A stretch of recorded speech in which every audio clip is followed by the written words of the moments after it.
Previously on Dungeons and Dragons, our intrepid adventurers completed a mission to the west of Yoren Village, deep in the mines of Wyvern Tor, and managed to free a now ally, Bryn, after making their way back to Yoren Village to collect their rewards for completing their adventure. Some made their way back to the inn, some made their way back home to their farmstead. Unfortunately, Talius found the now deceased mother strewn all throughout the kitchen of his once childhood home. Eventually, after completing her burial, she returned in some bestial fashion, demonic in nature, and struck out as the party arrived at Alderley Farm. After an intense battle, the creature raked open the very air itself, tearing open a portal which seemed to have an almost vacuous-like effect as you were all pulled forward into this portal. Talius willingly allowing himself to be pulled into this portal. One by one, different members of the party all trying to prevent this from occurring, and one by one, everyone being caught by the vacuous pull of this now powerful portal. I do recall a Dragonborn actively attempting to go into the portal and dragging people with him. Very true. Actually, the Dragonborn made a valiant attempt, but if I remember correctly, the rogue surprisingly drew from unknown strength and was able to resist, but then was overwhelmed by a sudden flush of memories. Oh, yes. Your boy been hitting the gym.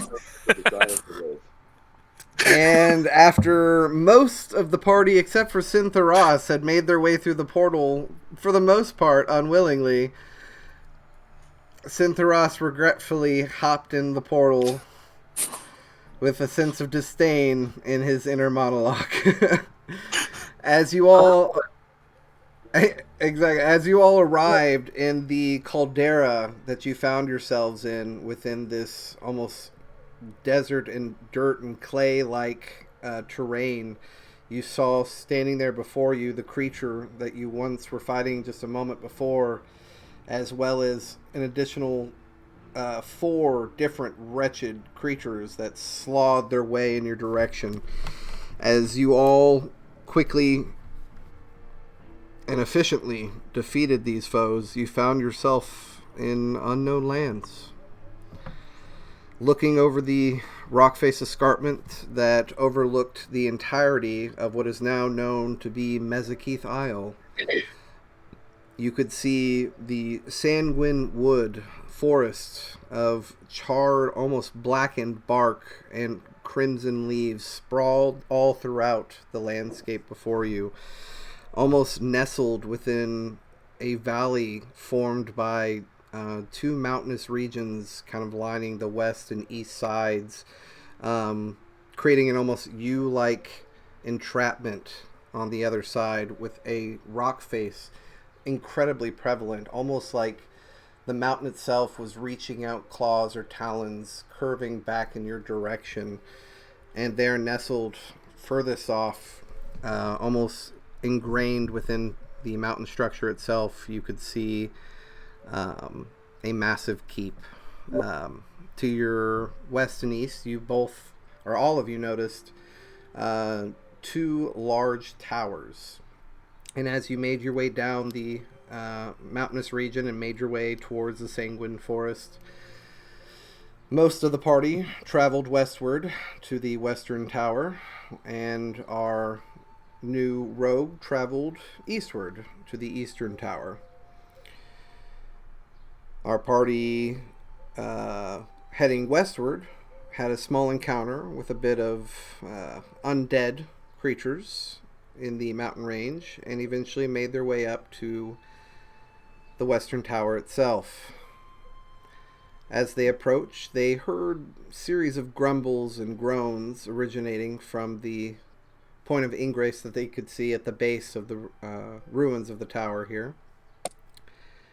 And as Zilphina and Talius stealth up to the door to see if they could gather more information, and Thrawn and Syntheros kind of following in suit just behind, they looked inside, and it was a bit difficult to discern, but as they locked eyes with one another, confirming their count, and then looked back towards Thrawn and Syntheros, they saw a massive, towering, almost 10-foot tall beast of a creature, bulging in muscle, almost scale-like chitin, all kind of protruding an edge down the arms and shoulder, massive horns protruding from the top of its head, and in its palms holding a massive, rigid and ragged, rust-covered great sword, as it gave a blood-curdling scream and roar in your general directions. Where we left Bryn, shortly into his solo travel to the eastward, he encountered a small patch of undead, which he managed to stealth by, made his way past what appeared to be a small thatched home in the middle of a semi-bog-like territory here within the Sanguine Wood. And as he stealthily made his way around this small home, he encountered a young Eladrin female.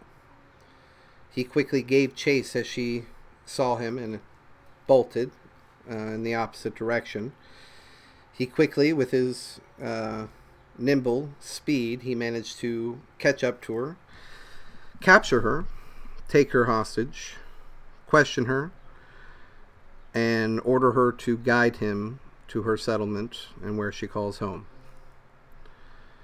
After several hours of travel, eventually they came to the outskirts of the settlement, where after a small exchange with the now known to be Alara, he decided to release her from her captivity. And in that moment, he found himself suddenly surrounded by 5 different similar-looking beings to Alara, now holding sword points and spear points in his general direction as he is fully encompassed. And that is where we'll continue our story at this time. So, Bryn, you find yourself surrounded by 5 different Eladrin guard, all holding spear tip and sword tips in your general direction. You see Alara just gently stepping back out of the circle, unsure of how you will respond. Okay, I can't remember if I had my weapon drawn or not, but if I did, I'm going to drop it. You had actually just sheathed your weapon, if I recall correctly. In that case, I'm going to put my hands up. Alright. Slowly, one actually takes his sword and sheathes it to his side and comes around behind you, and in essence pulls your hands behind and begins to bind you with a strange, almost blackened and emerald vine that he ties relatively taut around your wrists. And immediately, what languages do you speak? Give me just a quick second. Celestial, Elvish, Sylvan, Common. Okay. Really do matter. With your ability to speak Sylvan, you, for the most part, can actually understand what these people are saying. They seem to speak a rather crude dialect. It doesn't sound exactly like the Sylvan you know, but for the most part, you seem to be able to discern what it is that they're saying. From what you can tell, one guard is turning to the other and saying, "Escort him to Erdan. We'll find out what he wants to do with him." "Are you sure, sir?" "Those are my orders." And immediately, two kind of they go 2 and 2 and begin to flank you from front and back, and they seem to have the vine kind of slacked out, and they begin to somewhat start to pull you. Do you fight or are you No, definitely not. I'm gonna willingly go along. okay? It doesn't take you long to actually enter into the settlement area as you were just approaching the furthest edge of the settlement. And as you come in, you can see now the familiar sight of the many different citizens that were, in essence, going about their day, living their lives in this space, preparing evening meal. And you see, a small group of children see you begin to be escorted through the tree line. Immediately, they stop, running in playful, fashion. And as they look at you, they run over to an older-looking woman. You would assume probably their mother, as she kind of gathers them and holds them closely. A look of concern and unsureness across her face, and another 3 gentlemen, almost in similar garb to the ones that encircled you before, approach the captain and begin to start, in essence, communicating back and forth while very heavily glaring down at you, almost fully distracted by your presence and unable to actually make eye contact with their commander. But a moment later, he concludes his order and they lock their attention back on him as they quickly run off to what looks like one of the larger, almost thatch style huts that exist here within this settlement area. I'd say after 2 minutes or so of just taking it in and just kind of just being slovenly pulled through, eventually you are taken to a small cave side that seems to, in essence, be a rather crude cell that seems to have been kind of put together. A series of different wooden branches that have been twined together, held and locked into place. You are escorted to there. They close it, and you see 2 guards stand sentinel just outside the gate. And I believe, let me check my notes. Yes, they do remove the slack, but you are somewhat bound now with hands in front of you. Inside, your weapons taken and kept in a sack seemingly just outside the cell. So, at this point in time, the orlant red that forms the sky itself, you have noticed since the time that you have all spent here, that it doesn't necessarily quite become dark here per se. It goes almost through different shades of red.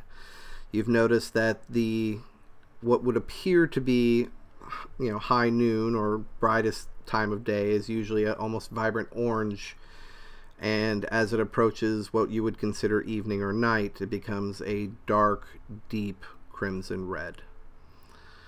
And it is approaching that time. So, hold that thought. Rest of party, I need all of you to roll for initiative. Hold on. So, I need to pull. Ooh, nice. Nat 20. Ooh, very nice. I got a 22. Okay, well, I'm going to start calling it out for initiative here in a second. Sorry, I'm trying to change playlists here.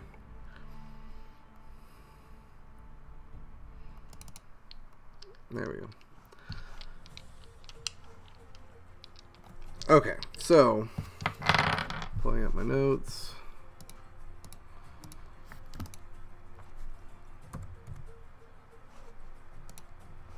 Sorry. I also need to roll for initiatives real quick.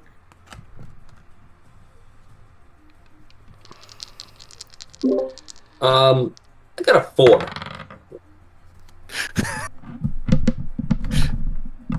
Damn it.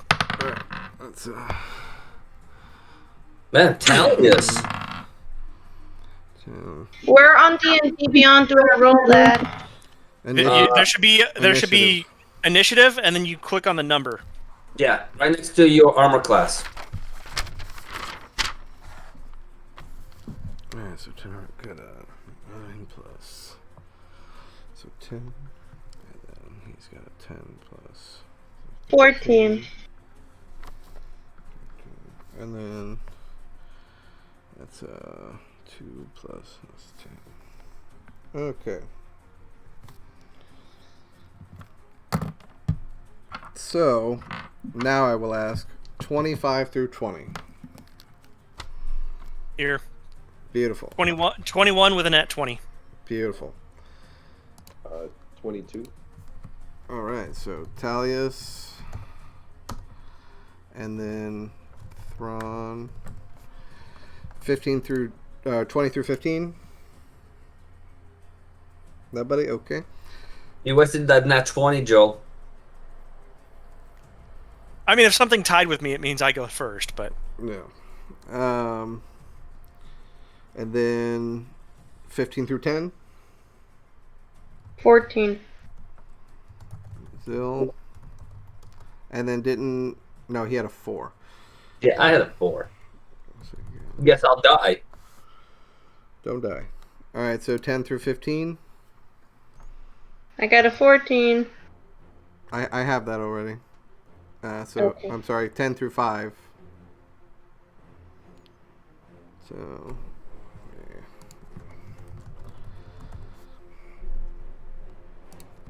And then 5 through 0, that's gonna be What? Sam. I feel like I'm missing somebody. Yes. Nope. No, okay. Yeah.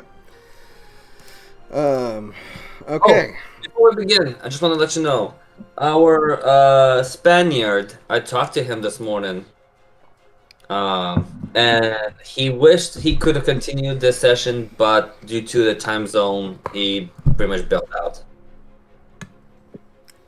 Who? The Spanish? Our Spanish gladiator, the one with the net. What's his name? Reginaldo Firenze. Yeah. Yeah. I mean, how would we have even gotten him here? That would have been interesting. Exactly. So, yeah, I don't know. Suddenly, out of nowhere, Reginaldo appears throwing his net for the first time ever, succeeding onto the... Yeah, exactly. No. He disappeared in the night. He had other business. He had, if I remember correctly, I think that's canon. We didn't kill him off, so he could Deus Ex Machina one day. Who knows? But yeah. So top of the round is Talius. You are up. So currently you are standing just in front of this ingress. You hear this growling and moaning originating from just inside the tower next to you. You just heard this blood-curdling roar as you now turn and look to face. Basically, Syntheros is just behind you, and then just behind him is the massive 10-foot towering, demonic-looking, almost orc creature. Demon-infused bugbear or some shit? Well, I gave you guys a picture for reference, but... Yeah. I can't tell you what it is. Well, give me a religion check, Thrawn. Can I assist? Let's see. I would say because of the very nature of where you come from, you can give me a religion check all on your own and see if your character knows this. I don't know shit about fuck. You don't know what this is. This is just a scary-looking motherfucker. 18. You have heard in your studies and in the different creatures you've encountered within the Shadowfell itself of creatures like this, and you believe this to be what is called a Tanaruk. Don't be Googling. I'm just trying to see a picture of it. I shared it in the chat. Ah. So, My chat Talius, is weird now. he's roughly 10 feet away from you. There's also seemingly the sounds of groans and growls kind of beginning to come in your general direction.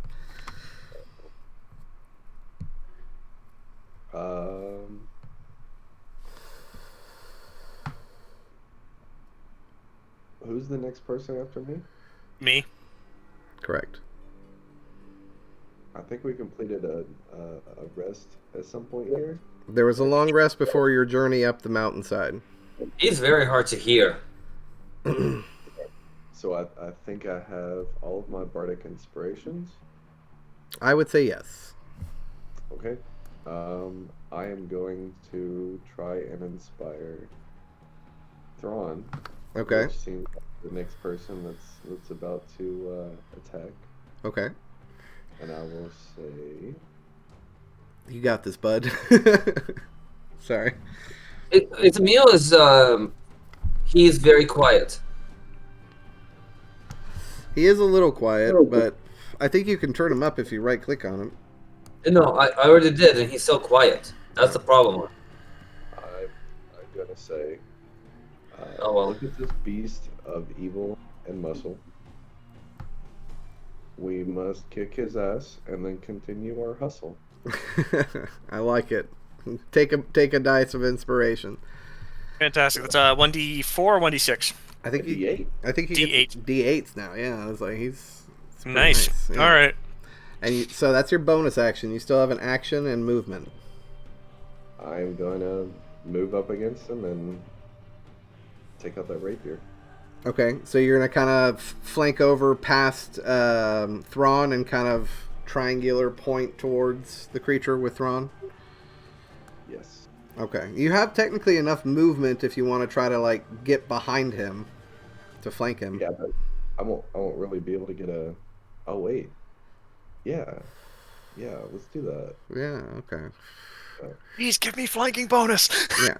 So you kind of go into a full run, slide in through the soil, and come up just behind him as you draw your rapier, and you're trying to strike with a rapier. 16?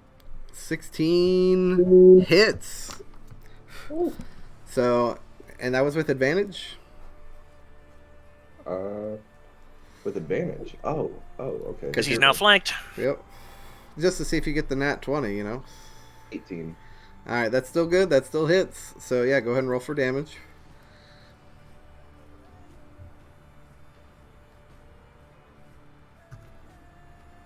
Eight. 8 damage. Very nice.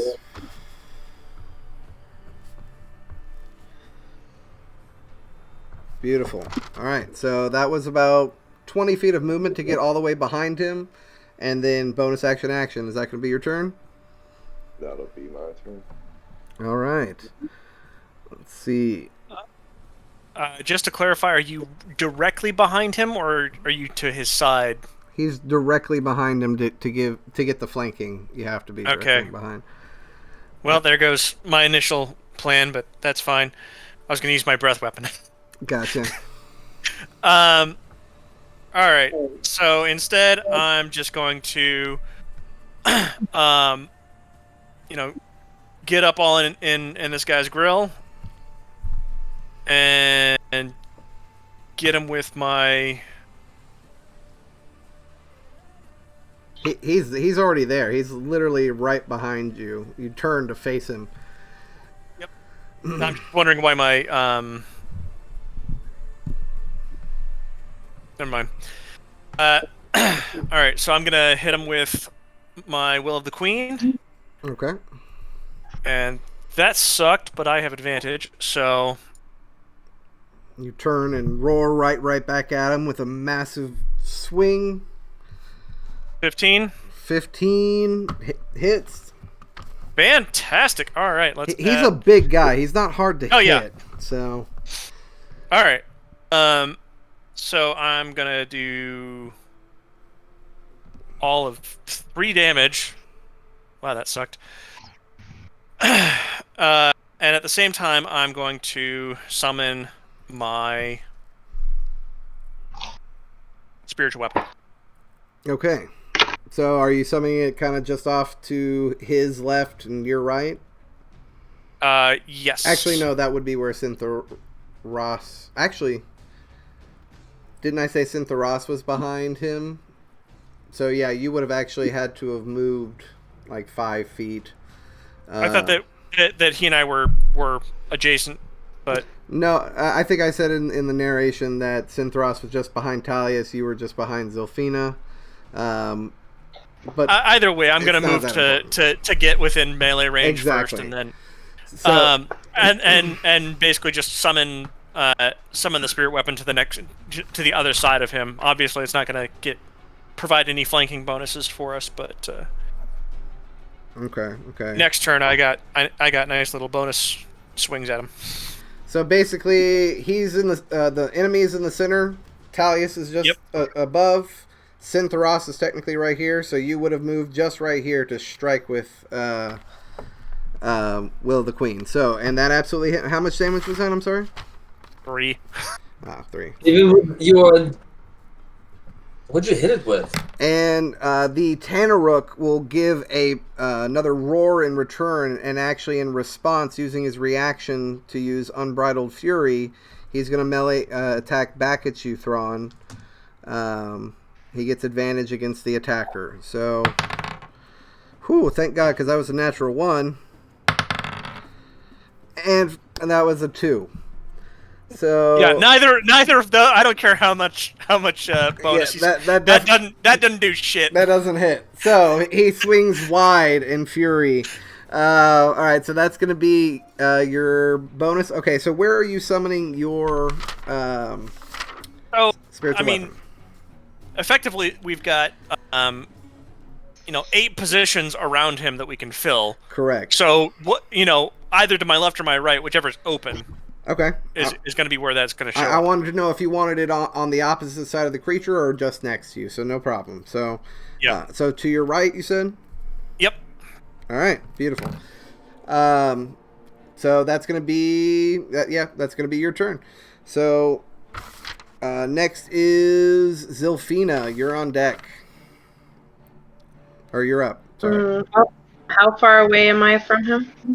You are literally 5 feet away from him. You guys are kind of almost semi-circling around this creature now at this point. If I do my stone fist, I can only cast them, right? But then don't use them right away. You can use a bonus action and a key point to summon your stone fists, but then that's your bonus action. So yeah, so you can attack. So you can still attack. Then I want to do that. Okay. And let me mark off a key point before I forget.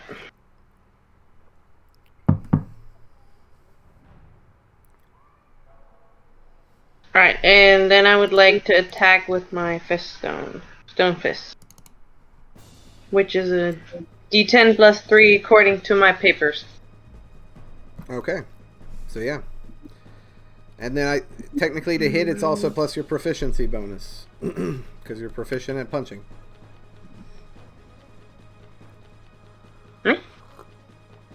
You just have to click unarmed attack on D&D Beyond.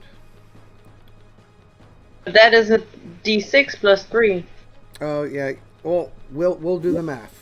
Oh, actually no. Shit. Yeah, you're right. So do a regular D10 roll on D&D Beyond. We have to change that later for help out the stone fist. It's great.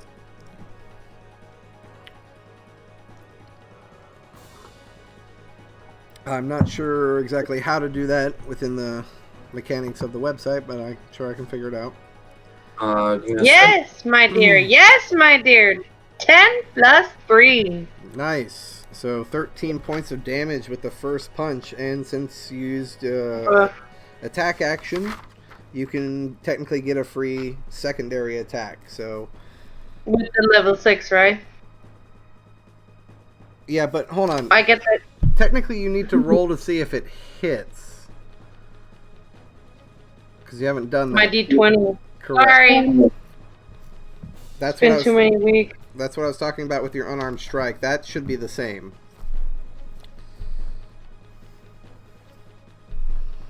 Isn't that just the D20?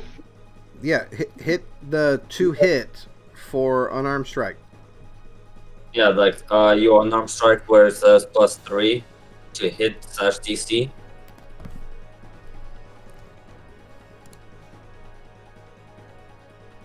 Okay. Yeah, that was a natural one. Yeah. So Wow. no, unfortunately, You you go should to have rolled the 20 first. you go to swing, and it's actually mid reaction to Thrawn's strike as he goes to swing. His swing swings wide, and actually you end up kind of punching the dull side or flattened side of the greatsword as you're trying to swing as he's returning back to attack position. No damage is done. Your hand, actually, you even feel that a little bit through your stone encrusted fists as it twangs off the metal of the blade. But you still technically get another attack action, so go ahead and roll to see if your second attack hits. Damn, it's literally like thwap thwap, like Red Brush breaking his wrists on the fucking face. Anyway, so yeah, no, unfortunately, you kind of. Zilfina does not have a thing. I'm gonna say that unfortunately, Zilfina, you swing, and you swing wide, and you actually slip on a bit of rock and pebble on the ground, and you fall prone to the ground. With 2 natural ones, unfortunately, that's So I'll go home. That's your bonus action and attack, so you can use your movement speed to stand up. No, I'm not doing that anymore. Nope. No, that's not going to open you up to attack of opportunity to just stand up. Just don't move away. Okay, I stand up, but I don't move away. Okay, that's half your movement speed. That's your turn. That's going to end your turn. I'm not moving away anymore. Every time that got me in big trouble. So, I go opportunity. My turn. All right. No, it is not your turn. So, No. Syntheros, while you are transfixed on this massive beast of a creature, from behind at the doorway that Talius and Zilfina were just previously investigating, you see the almost slod-like flesh falling off of these humanoid undead creatures, like decrepitly coming through the doorways. The moment they see the whole party there in front of them, they dart forward with inhuman-like speed as they are just beginning to rake and claw in your general direction. One, it's their tongues kind of hanging and wildly swinging left to right as they almost seem barbed. Let's see. They're both going to attempt to try to claw you. Okay. That's a shitty roll. That's a 13 to hit. 17. For the first one. Second one rolls a 19 to hit. That's a hit. Okay. So that's going to be 2, 6. That's 8. 11 points of slashing damage. Okay. And I need you to make a Constitution saving throw. Okay. Give me 1 second.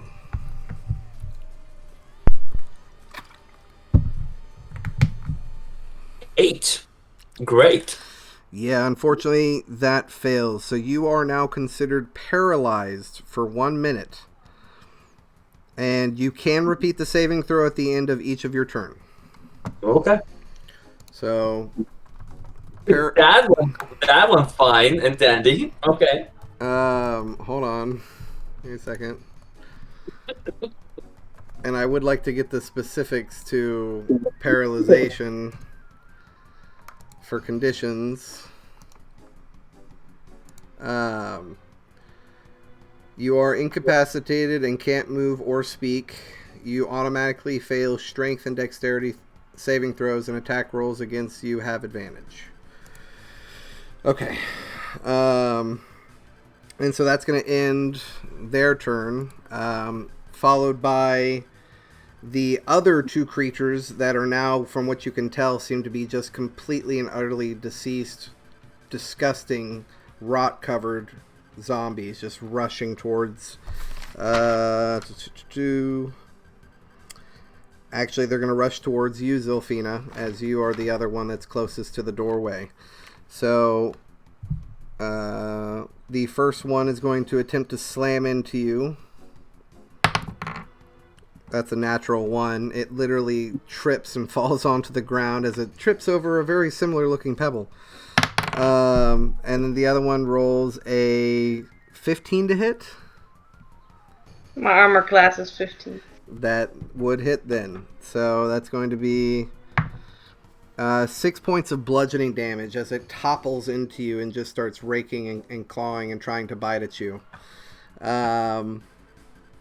So, and that's going to be their turns.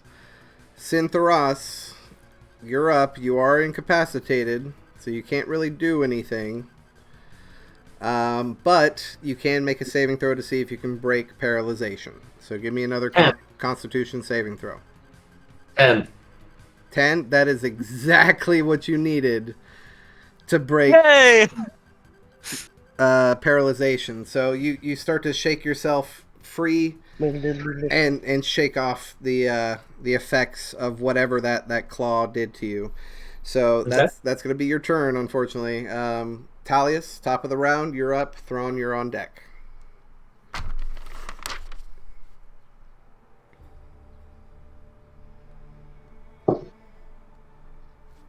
I'll be right back. How would I go about rolling d6s here? There's a dice at the bottom of the. Oh, okay. So what I'm gonna do, I am going to slash at this big creature one more time. Okay. And I'm going to use my psychic blades. Okay. Other use of bardic inspiration. Okay. And I'm going to attack it. Let's see. Pulling up. I have a question though, because for psychic blades it says when you hit a creature. Does that mean if I don't hit it, I don't have to expend that bardic inspiration, or? No, you're using the bardic inspiration regardless, I believe. But let me confirm it. Let's see. That's going to be under psychic blades. When you hit a creature with a weapon attack, you can expend one of your bardic inspiration to deal an extra 3d6. No. So technically you can wait to choose to use that after you hit. So, but if you tell me you're using it before, I'm going to dock it from your total. So All right. But you can only do once per round. So Yes. Okay, so go ahead and roll to see if you're striking again with your rapier, I assume? Yes. That absolutely hits with the 22. Go ahead and roll for damage, and you can drop those psychic blades if you want. Yes, I will definitely use the psychic blades. Oh, nice. So that's 10 damage plus. You need to roll 3d6s. Whew, minus 22 points of damage in a single blow. You guys watch as he pulls back, and with one solid jab, it's almost like Fate Zero style, just multiple spectral psychic versions of his rapier, kind of just full on needle points over and over again as he strikes with a single blow. That is a solid one at that. All right. So that is your action. You still have movement and bonus action. Well, I think doesn't the psychic blade count as part of my bonus action? Since It doesn't. It doesn't. No, you're using one of your bardic inspiration pool, but it doesn't say anything about burning that battle economy. So. Okay. I don't see a lot of stuff about bonus actions. You just click on bonus action. You have bardic inspiration. You can inspire somebody. I don't have a ditty. Hang on. Hi ho, chitty chitty bang bang, chitty chitty bang bang. Yeah. I don't know. I'll get him next round. I'll get him Alright. next round. All right. So that'll end your turn. Thrawn, you're up, and then Zilfina, you're on deck. All right. So these undead abomination thingies, are they in a nice, neat, straight line? Are all my ducks in a row? Please say yes. Please say. I'm gonna say technically. No. Can I get them no, all with? they're, Can no. I get them all with a 30-foot, within 30 feet of range, within a 5 foot line? Not without hitting anybody else. No. Okay. Can I get at least three of the 4? So directly to your left is Zilfina, and just behind her, and on the opposite side of her, are the 2 zombies, and then just in front of Zilfina, where she's kind of facing in that direction, on the catty corner opposite side of the large creature from you, is Sin, and he's got a ghast behind him and a ghast to the left of him. So they're really not in any kind of line or shape or anything like that. All right. Damn Sorry. Now, granted, the creature is directly in front of you, and there is nobody behind him this time. So there is that. Oh, okay. So I am going to unleash my breath weapon on him.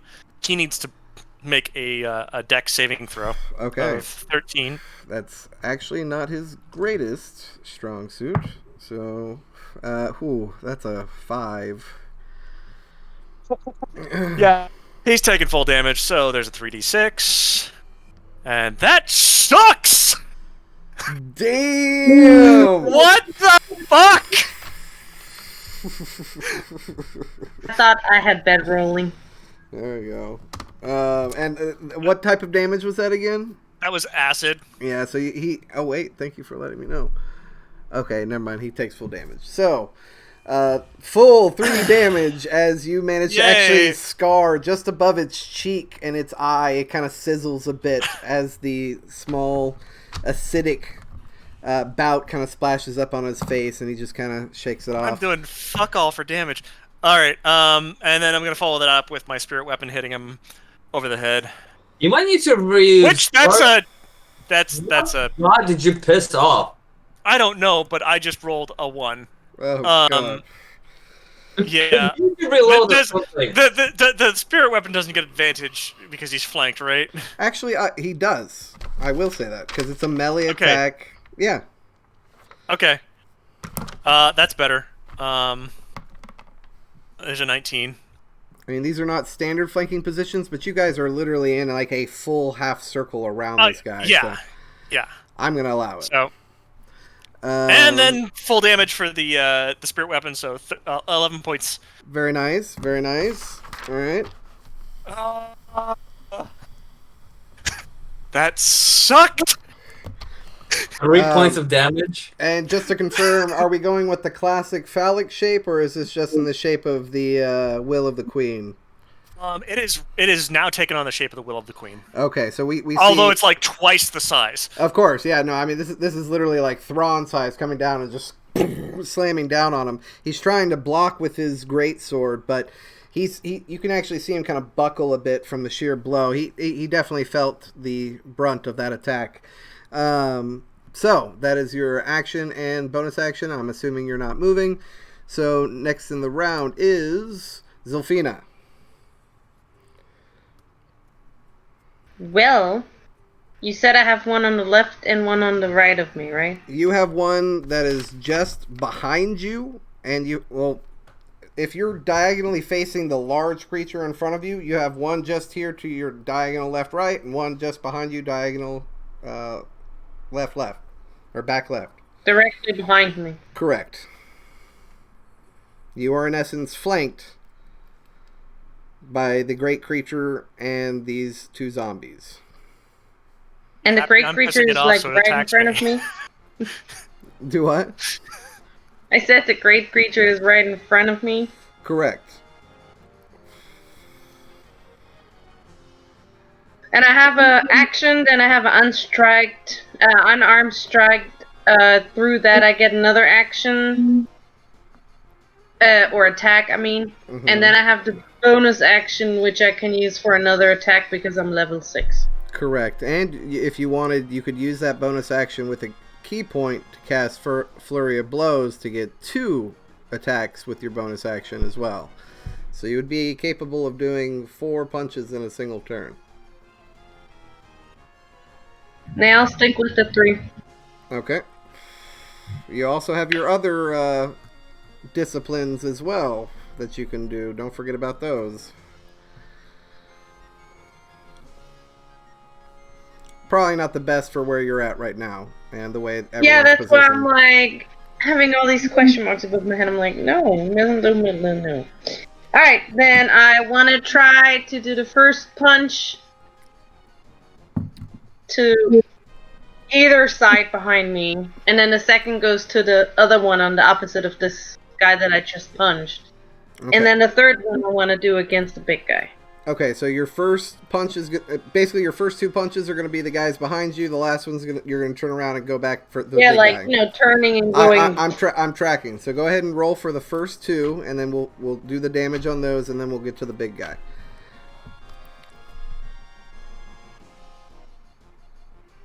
All right. So the first one hits. Roll to see if the second one hits first.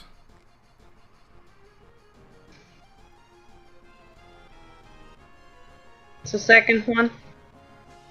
Damn. Yeah. 17. That hits as well. So go ahead and roll for damage on those 2.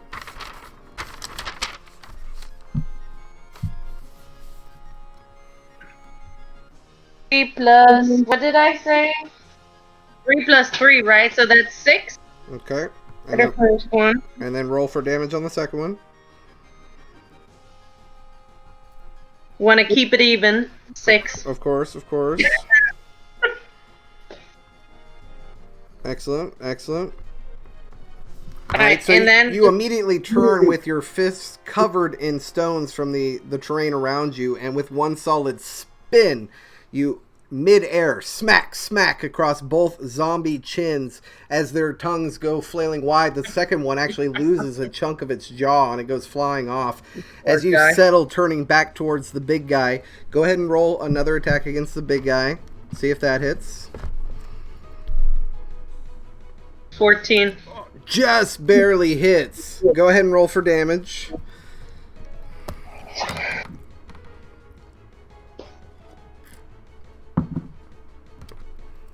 Another 6. Another 6. Gotta stick with those 6 damage. 18 points of damage in one turn. Pretty solid. As you kind of rest and get back into martial position as you prepare for another series of onslaught attacks. The Tanaruk will use his Unbridled Fury reaction, roll with advantage to make a melee strike back. That is a 16 to hit. Well, actually, I get advantage, so hold on. Sorry, that's an 18 to hit. Both would hit. Okay, so that's going to be 2d6. You take 7 points of slashing damage as he manages to cleave you across your abdomen just ever so slightly as you try to dodge back. He does manage to graze you across the stomach. So that's going to be your turn, Zilfina. It is now the gas turn. Let's see. One gas is going to trudge around the large creature and head towards you, Talius, and try to strike. That is a 16 to hit. Damn it, yes. Alright, so that's going to be 2d6 plus... That's 7... 10 points of slashing damage, and I need you to give me a Constitution saving throw. Syntheros, the one still behind you, flanking you with the creature, is going to strike towards you. Ooh, that's a natural 20. Ooh. That is 9 times 2, that's 18, plus 3, That's 21 points of slashing damage, and I need you to give me a Oh, no. Constitution saving throw. Okay. 11? Talia said just barely succeeds. 10. No. 12. 12. 12. Synthros, that Okay. just barely succeeds. Alright. And how much damage did I take? 21 points of slashing damage. Fuck. Okay. Alright, and so that is the 2 gas turn. It is now the 2 zombies' turn. One zombie... Actually, both zombies are going to try to strike at you, Zilfina, because you just struck them across the face with one flourish. Not cool. And they both do have advantage because they are flanking you. So that is a 12 plus 3 to hit. 15. So that hits. So that's 1d6 plus 1. That's 4 points of bludgeoning damage. The other one now strikes towards you, Zilfina. That is a 14 to hit. So that misses. It tries to kind of grab and chomp down, and you kind of throw up your leather-wrapped gloves as it tries to gnaw down on flesh and only meets the leather as you hurl it back. So that's going to end the zombie's turn. Synthros, you're up. Alright. So the person that critted me, I'm gonna attack it, but before I do that, I'm doing my Hexblade Curse on it. Okay, so you're hexing the ghast that's behind you. So you're turning away from the big guy and you're aiming your hex at the ghast, okay? I am pissed that it fucking did almost 30 points of damage on me. I think it did something like that. Actually, it did 32. Nope. So, and I am gonna do. I'm gonna swing my fucking Raven's Might. What? Actually, hold on real quick. I do need you to roll another Constitution saving throw real quick since it's the start of your turn. I'm using my little trinket to give me a 10. Can I do that? You're using My what? clockwork amulet. Yeah, you can actually do that, and that is a success. So that burns the once a day use, but yes, you're good. Alright, and then my 24, my first attack.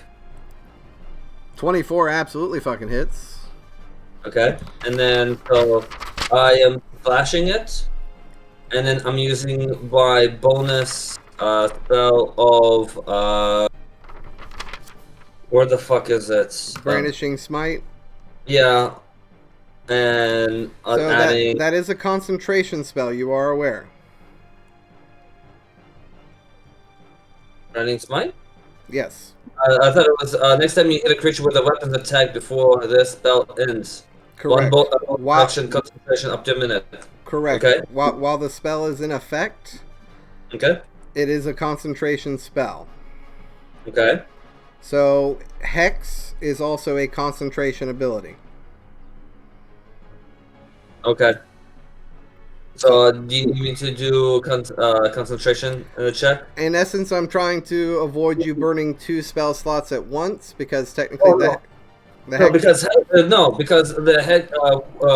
Hexblade Curse is a free Let's see. spell slot. It's Once per short rest as a bonus action. Yeah, well, I do that. Yeah, so and then that's a different thing compared to my Branding Smite. That's just a spell slot as well. Okay. So, I'm sorry, I was mixing Hexblade's Curse with the spell Hex. So yeah, which is different. I'm saying that. But Brandishing Smite is concentration, so just remember that if you take damage, you do have to maintain concentration checks to see if you still get the effects of that. So, you definitely hit with your attack. I don't believe you have to use a action to cast that, right? No, it's just when you hit with a weapon attack. So 18 points of damage on my first attack. Actually, hold on. 1 second. I'm sorry. It's a bonus action. So you're using your bonus action to cast melee attacking That's fine. Oh no, you can. Okay, so that's what it is. You can only Hexblade's Curse, or you can do a Branding Smite. You can't do both in the same round. Okay. Then I'll just do a Hexblade's Curse. Okay, beautiful. So Alright, then. So I did my first attack did 8 points of damage, and then my second attack I smack it, and that's a crit. let's see. You get a second attack. Yeah, remember with Raised Mice I do 2 attacks. Like with my pack weapon, I'm looking for it. with my feat of give me a second. At I third have- level, your otherworldly patron bestows you a gift upon your loyal. You gain one of the following features. Do you have the features chosen? Give me a second.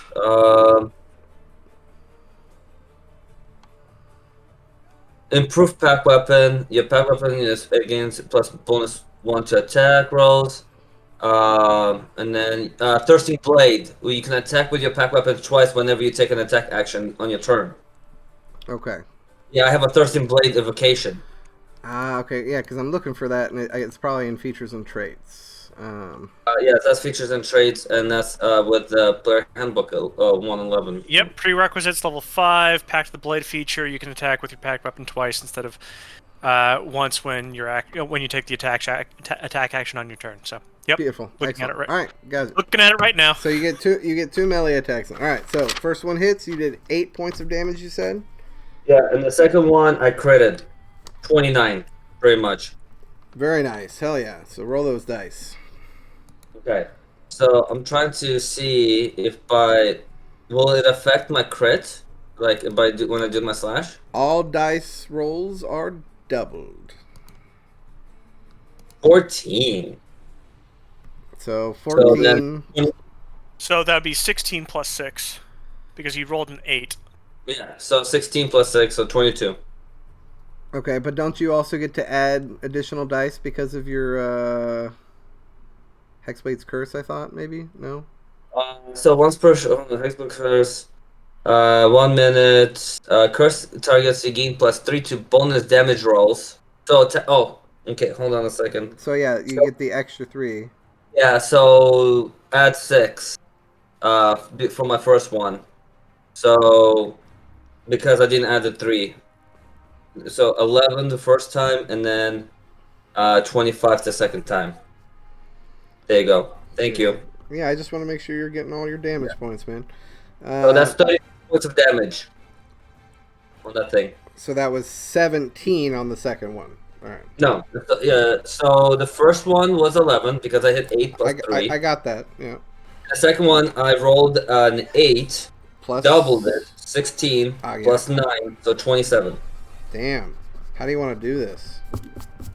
I sliced it in whatever, like into dissipated, and when I kill it, I gain health. 11 points if it dies. Yep. So very nice, very nice.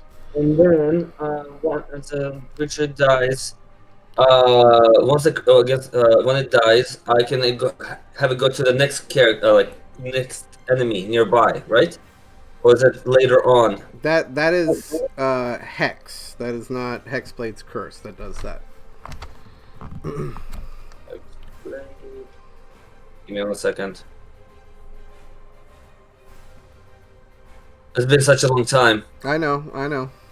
Hexblade And you curse. got a lot of feats. If a curse target dies, you gain equal hit points to your charisma modifier, warlock level plus. Yeah. Okay. I think it's later on that the art. I think it's yeah. Nope. Nowhere in there does it say anything about it jumping targets. No, Master of Hexes. Starting at 14th level, you can spread your Hexblade curse from a slain creature to another creature. That's what. Yeah. And So that's fine. Ah. Yeah. okay, so that's a different Eldritch Invocation, or No, that is when he hits level 14. so Yeah. alles klar. All right, perfect. All right, so that's your attack action as you come up in brutal fury at the repose of the attacks that you've just received. You come up 1, 2 full slice. He literally like a flank steak, literally just slides one way, the other half of him sliding the other, and it collapses to the ground in a disgusting slaw. So that creature is no more. So that is your bonus action and action.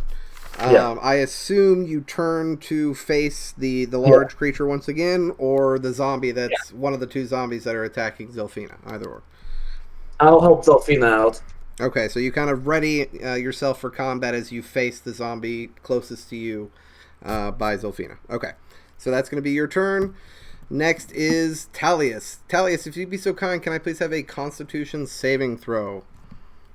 Oh, again? Yep. Uh-oh.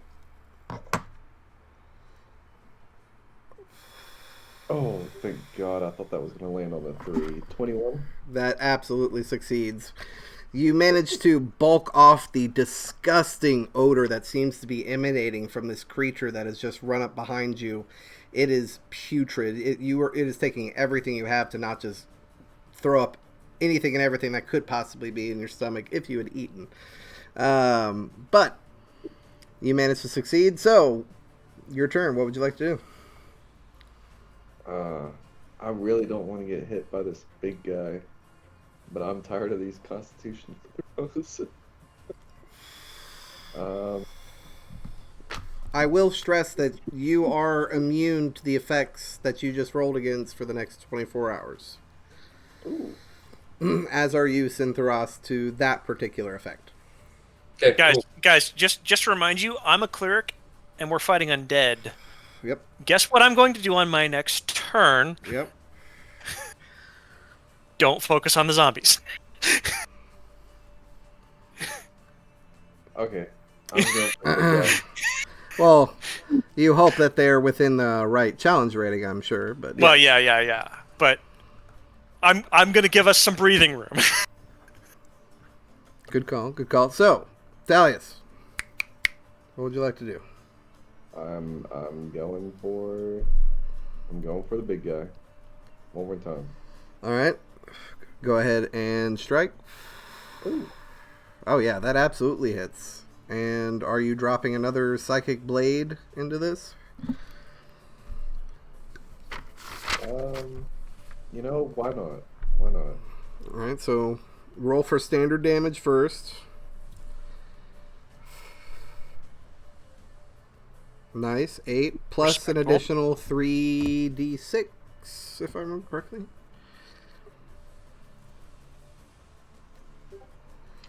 Nice. So in similar fashion, you give another solid jab and another set of spectral psychic blades mimicking your strike at the creature. It's looking pretty rough at this point, guys.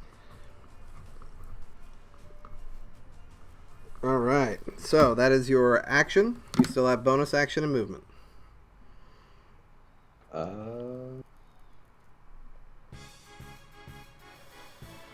I've only got one more bardic inspiration, so I think I'm gonna save it just in case I need those blades again.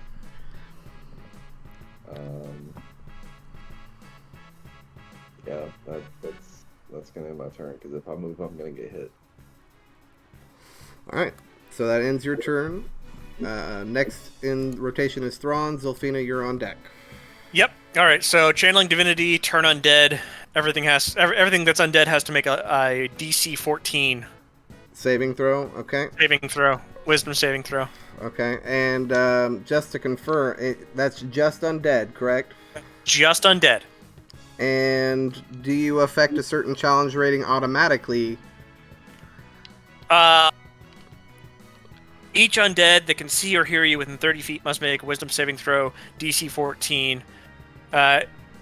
So there's no automatic success on that one. You should have an effect or an extension of that divine channel divinity that allows you to basically instantly blow up undead. But let me confirm that. That doesn't happen until higher levels. So. Oh, okay. I just wanted to make sure that you get it all. I'm aware of that one. Okay. I can't wait until I can use it, but I can't yet. All right. Just wanted to make sure. Not trying to cheat you guys. I'm basically going to lift the will of the queen up Goddess, give us some breathing room. Beautiful. And as you do, this orange and yellow light kind of emanates, protruding outward. They all start to recoil to some degree. And so first one I'm going to do is going to be the zombie closest to you, Thrawn, that's behind Zilfina. And it's a saving throw against wisdom. Yep. Ooh, okay. Zombie number 1. Luckily, with... okay, yeah, okay. So, first one is... That's a 19. So, first one succeeds. He resists. That is a 13, so that one fails. Fail. I'll put fear next to it.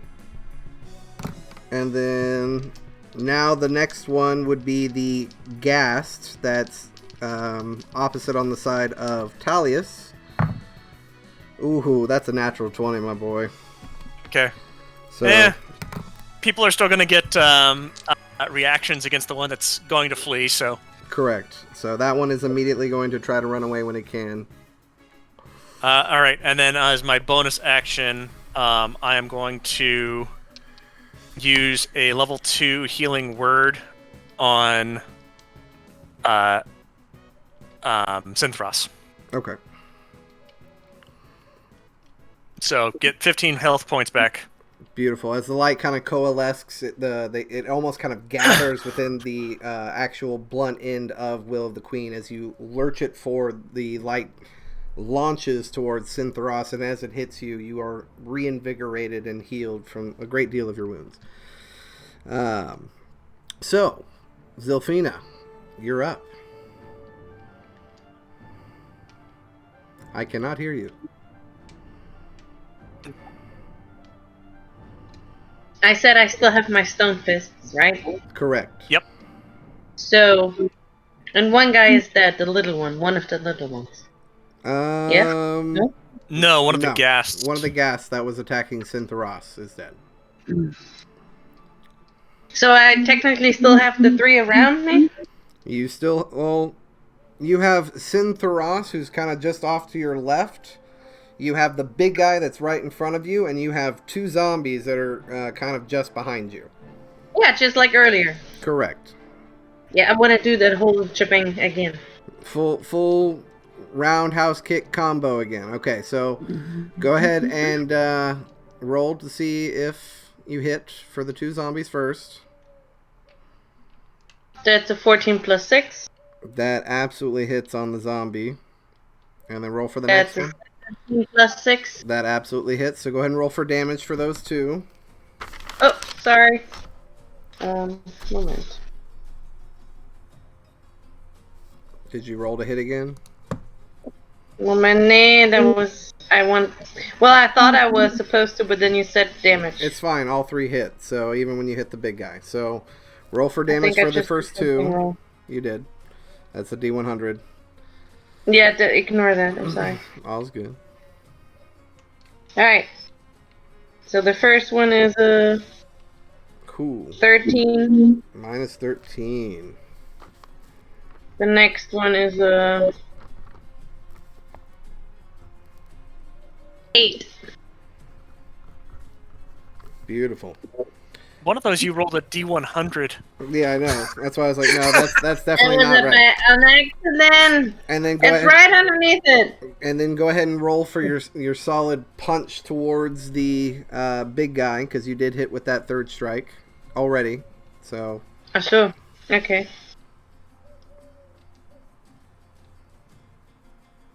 D10 coming up.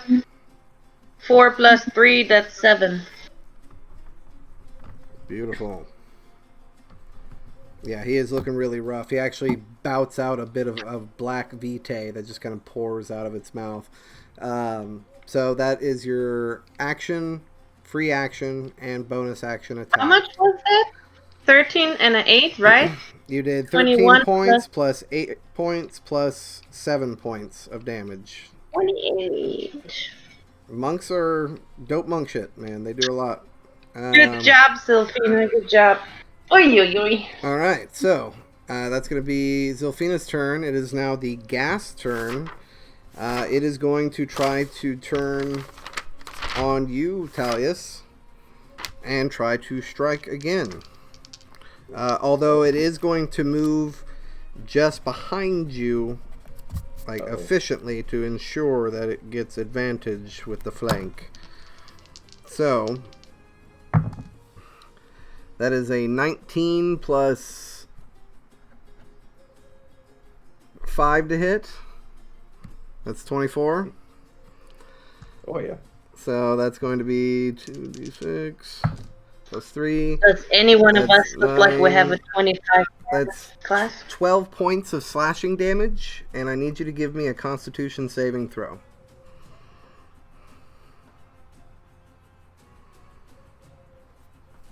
Oh, I feel like this is going to be the bad one. Hey, 18. You do manage to succeed. You manage to shake off the paralytic effect of whatever toxins are strewn throughout this creature's claws. That is the Ghast's turn. It is now the zombie's turn. Zombie number 2 is just going to immediately start trying to book it away from you, Zilfina, as he is now deadly afraid of this massive copper dragonborn towering just behind you. And it's got to use its full movement, right, to get away? Yep, but doesn't she get attack of opportunity? If she says that. So the zombie is going to move 20 feet. So that's... Basically, he's making his way just back inside the tower. So... Are you trying to strike the zombie as he's running away, Zilfina? I can't hear you. You're muted. You're muted. What? Wait, I can attack it now? Yeah. Because Yeah. attack of opportunity. You know the thing you're always worried about from moving away? You guys get that too. If the enemy does that. So... That's why I tried doing what I did. Yeah. It's like... It's to give us all an extra attack of opportunity. Exactly. Just one, yeah? Just against that one zombie, yes. And you only have one reaction to do one attack of opportunity anyway, so, yeah. 15. 15 hits. Go ahead and roll for damage. D10 plus 3.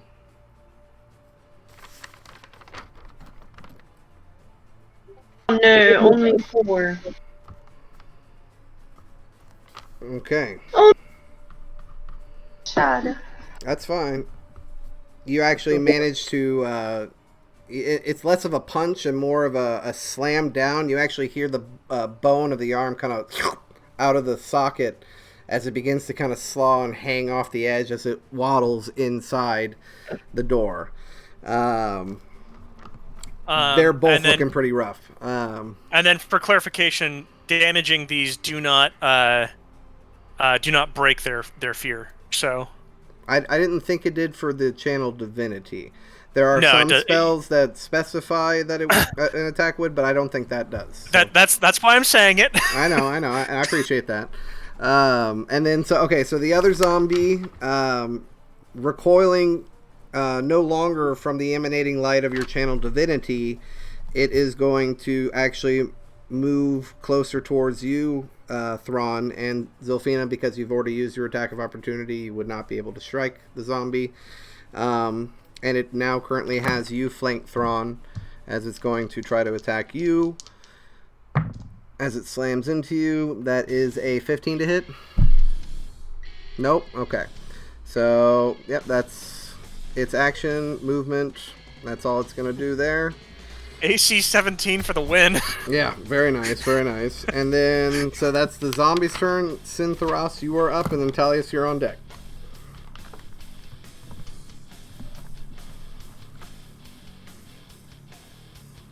Syntharos? Dima. Yeah. Give me a second. Fell off his chair.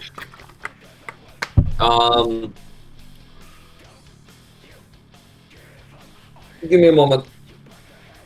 I'm gonna ready my action. Okay. What are you readying your action for? Just waiting for someone else to assist. I need a bit more specifics for that to hold an action. I need like a specific action that you're holding for certain. Can I hold an action? I'll just skip. Okay. I still have 14. If that's what you want to do, that's fine. I mean, if you want, you could try to Eldritch Blast the zombie running into the tower. That's something, or even the one flanking Thrawn. All right, he's skipping. Talius, you're on deck, or you're up.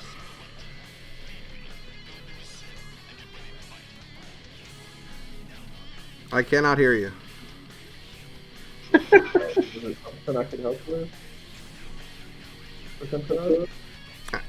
Syntheros is on the opposite side of the creature, the large creature that you guys are fighting.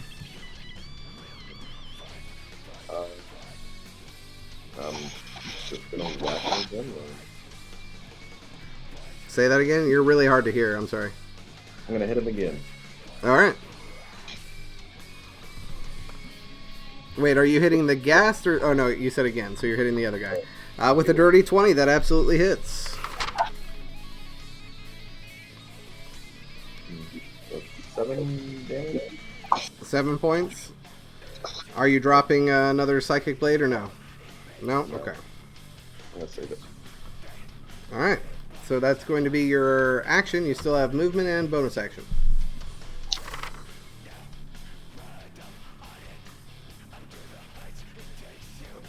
I'm gonna stay on my spot. All right. All right. So that's going to be your turn. I believe Thrawn, you're up, and then Zilfina, you're on deck. Yep. And actually, All right, Thrawn, so at the start of your turn, I need you to give me a Constitution saving throw. even though I didn't take damage, all right. Yep. This is a different thing. 15. You managed to save, and you are immune to the putrid odor that is protruding from the zombie that is now currently behind you. I've smelled worse things on the battlefield. Let's see. All right. So the big fucker. Yeah. I'm gonna hit him with my guiding bolt, even though I'm point blank. I just have this wonderful worry that if I try and hit a demon or some sort of like whatever the hell this thing is with my inflict wounds, it might not work. So. Totally get that. All right. So does a dirty 20 hit? Oh yeah, that absolutely hits. Go ahead. All right. Roll for damage. Damage. Yep. Only using this at a level 1 spell slot, but gonna hit him for 13. How do you want to do this? Yes. Kind of jump up, or I want to whisper a swift prayer, and while holding back my Will of the Queen, shove the Will of the Queen in the mouth of whatever this big thing is, and let loose the guiding bolt in its face. Okay. So you began to channel the divine energies bestowed to you from your deity. As the energy kind of coalesces from palm to weapon, you wait until it turns back towards you. It snarls with a toothy maw, drooling, disgusting saliva as it's yelling down at you. And mid-roar, you shove it right into its mouth, cutting it off. And with one, it blasts almost like half of its face. Its cheek just rips off, and it just slams down behind, and nobody's behind it. So the dust just disperses all around. It is no more. So, and then using another level 1 spell slot, I'm going to use Healing Wound on Zilfina. Okay. Because I know she took some damage, so... Correct. Yeah, I'm down to 17, thank you. 9 points of healing. So you get 9 points. Excellent. So that is your action and bonus action. And then I'm going to turn to whatever undead is right next to me. Okay. So, Thrawn, you kind of lean over and place clasp a hand on the shoulder of Zilfina, give her a head nod as the divine energy goes through you into her. Turn and ready your mace for the upcoming zombie slaughter. So, that's going to be your turn. Next is Zilfina. Wait, now the big guy's not there anymore, right? Correct. But I have 3 punches. What the heck?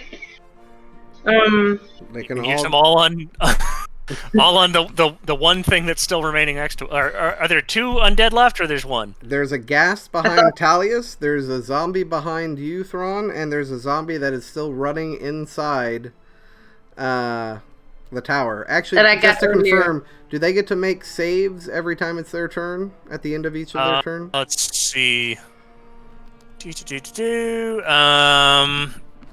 Turn creature must spend its turn moving as far away as it can. If it is unwilling to move, lasts for 1 minute. Yep. Can't willingly move within 30 feet of me. It can't take reactions. For its action, it can only use the dash action or try to escape from the effects that prevent it from moving. If there's no one to move, the creature can use the dodge action. So okay, so nothing about more saves. Okay, cool. Nope. Just lasts for the whole fight. Got it. Yep. All right.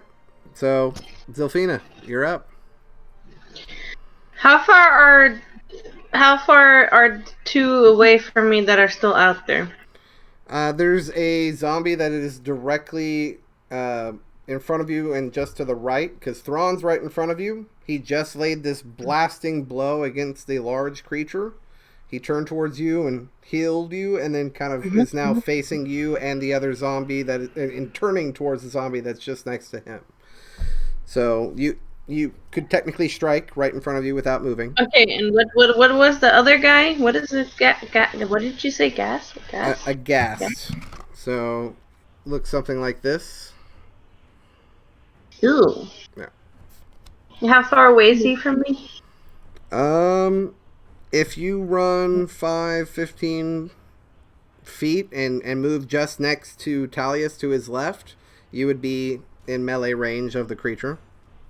Okay, good. So then, first of all, we are gonna go for that zombie, right? I want to try once to see if it hits, and want to see how much damage I can do. Okay. Yeah. That is only a 10. Okay. To see if it hits. Well, a 10 actually hits. So go ahead and roll for damage. Let's try for the damage. That's an 8. All right. You come up from behind it. You give one fell swoop of a punch towards the creature. How do you want to do this? Can I come up from above with my stone fist, and go? You have to look. Yeah, you give one full-on rocky punch across the face. Its jaw, this is the one that's still actually had its jaw, goes flying off into the distance, and it collapses to the ground, no longer moving. So that's your first attack. So he's dead. He's done, right? From what you can tell. Then I want to move to the other guy. Okay. So you move To that guy. 15 feet, you said? 15 feet over to Talius's left. Yes. Alright. And now you're going to try to strike at the ghast? Yes. Alright. Go ahead and roll to see if you can hit. 14. That hits. Go ahead and roll for damage.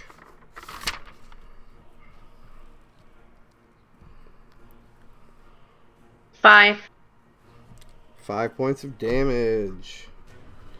As you come up with one solid, 2-inch punch straight to the chest, it kind of skids back for a moment and recoils from your strike. Good solid blow. And are you bonus action striking this one as well? Yep, we're gonna go again. Alright. Against him. Okay. That's a 23. 23. That absolutely hits. Go ahead and roll for damage. That's an 8. An 8. All right. Hmm.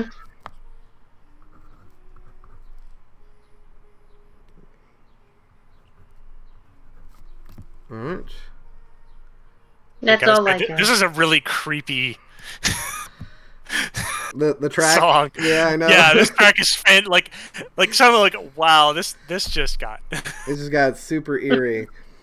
All right. So great attack, solid amount of damage. Zilfina, is that going to end your turn? That's all I got. All right. Yeah, I'm It not is- moving away. It is now the Ghast's turn. The Ghast, being struck by you, Zilfina, is actually going to swing at you. I knew it. That is a 14 to hit. So that does not hit if I remember correctly. Nope, it doesn't. All right. It is not going to move. Let's see. 1 second. All right. And then the other zombie, you assume, is running further and further still into the tower, as it cannot move closer towards you, Thrawn. Yeah, he's my next one. All right. So that's going to end both the gas and the zombies' turn. Synthros, you're up. Okay. So the gas that's left. There. Yep. Gas. And then how am I close to it, or do I need to move? I mean, you can always Eldritch Blast it. You Yeah, could do I'm a up. curveball around Talius if you want, or just move 5 feet to the right and then try to strike. I'll just do Eldritch Blast, Okay. and that's 12. 12 on the gas. Unfortunately, misses. And then my second beam is 19. That absolutely hits. Go ahead and roll for damage. 7. Minus set. Beautiful. It strikes across the shoulder and it just slaws its wild tongue and snarls in your general direction. I'm sorry. I don't know what's going on. My head is just like all over the place. All is good. So that is your action. You still have bonus action and movement. I skipped my bonus action. Okay. So that'll end your turn. Top of the round, Talius, you are up. You are muted. Which one's the closest to me? The gas that's right in front of you. I'm gonna hit that one. Okay. So go ahead and roll for damage. 22, I think. 22 absolutely hits. Go ahead and roll for damage. 5. 25 definitely hits. Oh, jeez. And 5 damage. 5 damage. Alright, you go striking again into this creature, chock full of dents and now new holes to add to its wounds. Alright, and then that is your action. You still have bonus action and movement.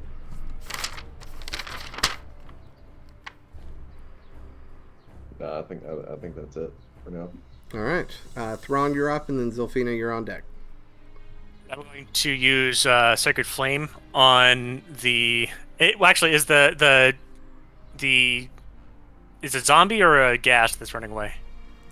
There's a zombie that ran into the tower. Okay, can I still Earlier. see it? And is it within 60 feet of me?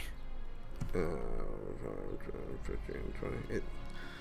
It can only move 20 feet at a time. It's only been 2 rounds. It did not action dash, so unless that's a requirement. No.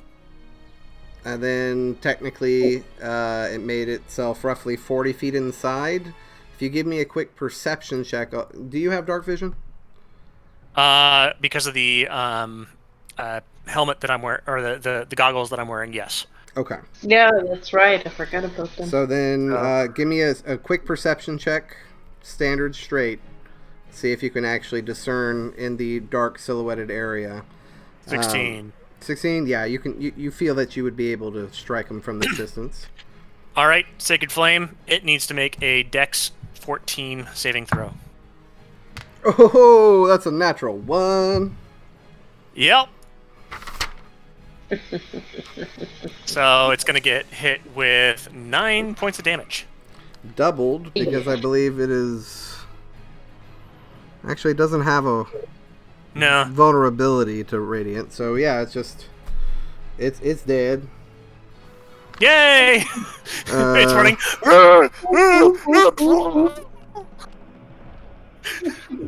Okay, yeah, no, it is dead. As it is struck, it just collapses to the ground as it is swallowed by the licking radiant energy. So that is that zombie. So that's your action. You still have bonus action and movement. Yep, I'm looking at the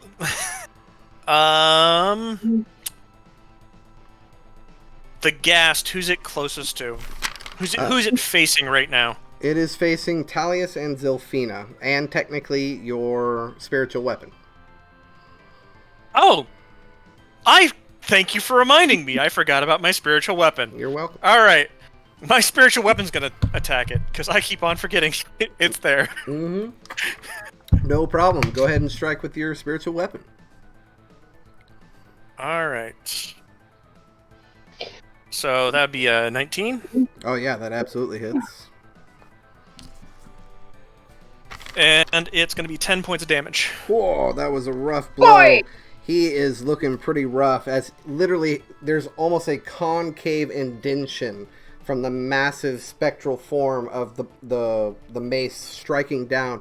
You swear you hear a snap as it goes concave here. It's standing somewhat oblong. It's looking super rough. So that is your action and bonus action. Do you wish to move? Nope. Okay. I'm good. All right. Top of the round. Or actually, not top of the round. Next turn. Zilfina is I was up. like, wait a minute. Wasn't it me after him? Yep, I just said it's your turn. Cause yeah. So all three. Well, if I need them, I'm gonna punch him. The Gus guy. He's the only one that's left, correct? Yeah. Yes. So, go ahead and give me. You're doing 3 punches on him. Well, first 23 to hit. All right, that absolutely hits. It's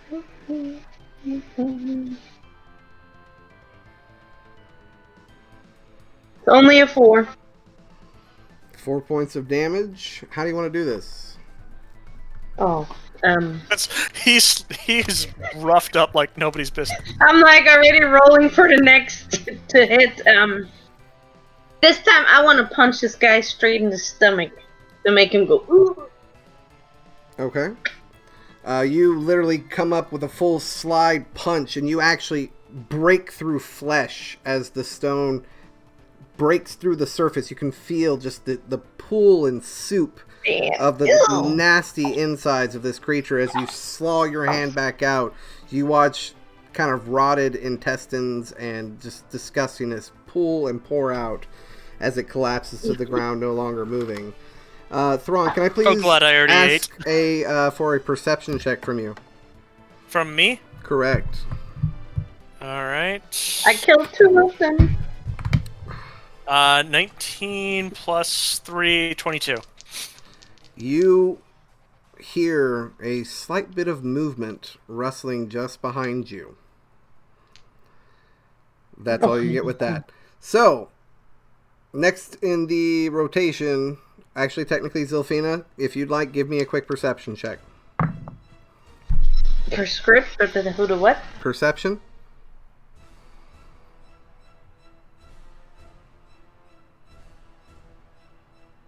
How do I do that? You click on perception. That's what I did. There's a little square at the end of it with the number. Push the number. Coming. 17. Alright, give me a second. Oh boy. You look over at when you finally have that moment of victory that, oh my god, we finally took care of these guys. And you look over to Thrawn to kind of full on rock hand thing, thumbs up, and you see the form of the zombie that you literally broke the jaw off of begin to rise and stand up, getting ready to claw and rake at Thrawn. What would you like to do? You still have your free action and bonus action attack. Wait. Attack? You still technically have 2 melee attacks left. And it's And still technically movement? your turn. So And movement, right? you, So I can. you have 45 feet of movement, yeah? Yep. Is that enough to move there? Oh yeah, absolutely. To move close to him? Yeah. Take you 15 feet to move right back to where you were. I want to go towards that guy and use my 2 last punches against him before I lose my stone fists. Alright, so go ahead and roll an attack for the first one.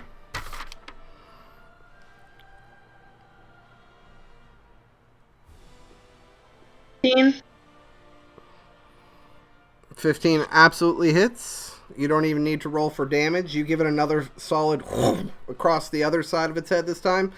With a full-on solid head hitting ground before feet, it collapses onto the ground, seemingly no longer moving. That Much was my appreciated. thank you for. That was my thanking you for giving me the points. The healing Actually, do me a turn. solid roll for the damage, just for the shits and giggles. Moment.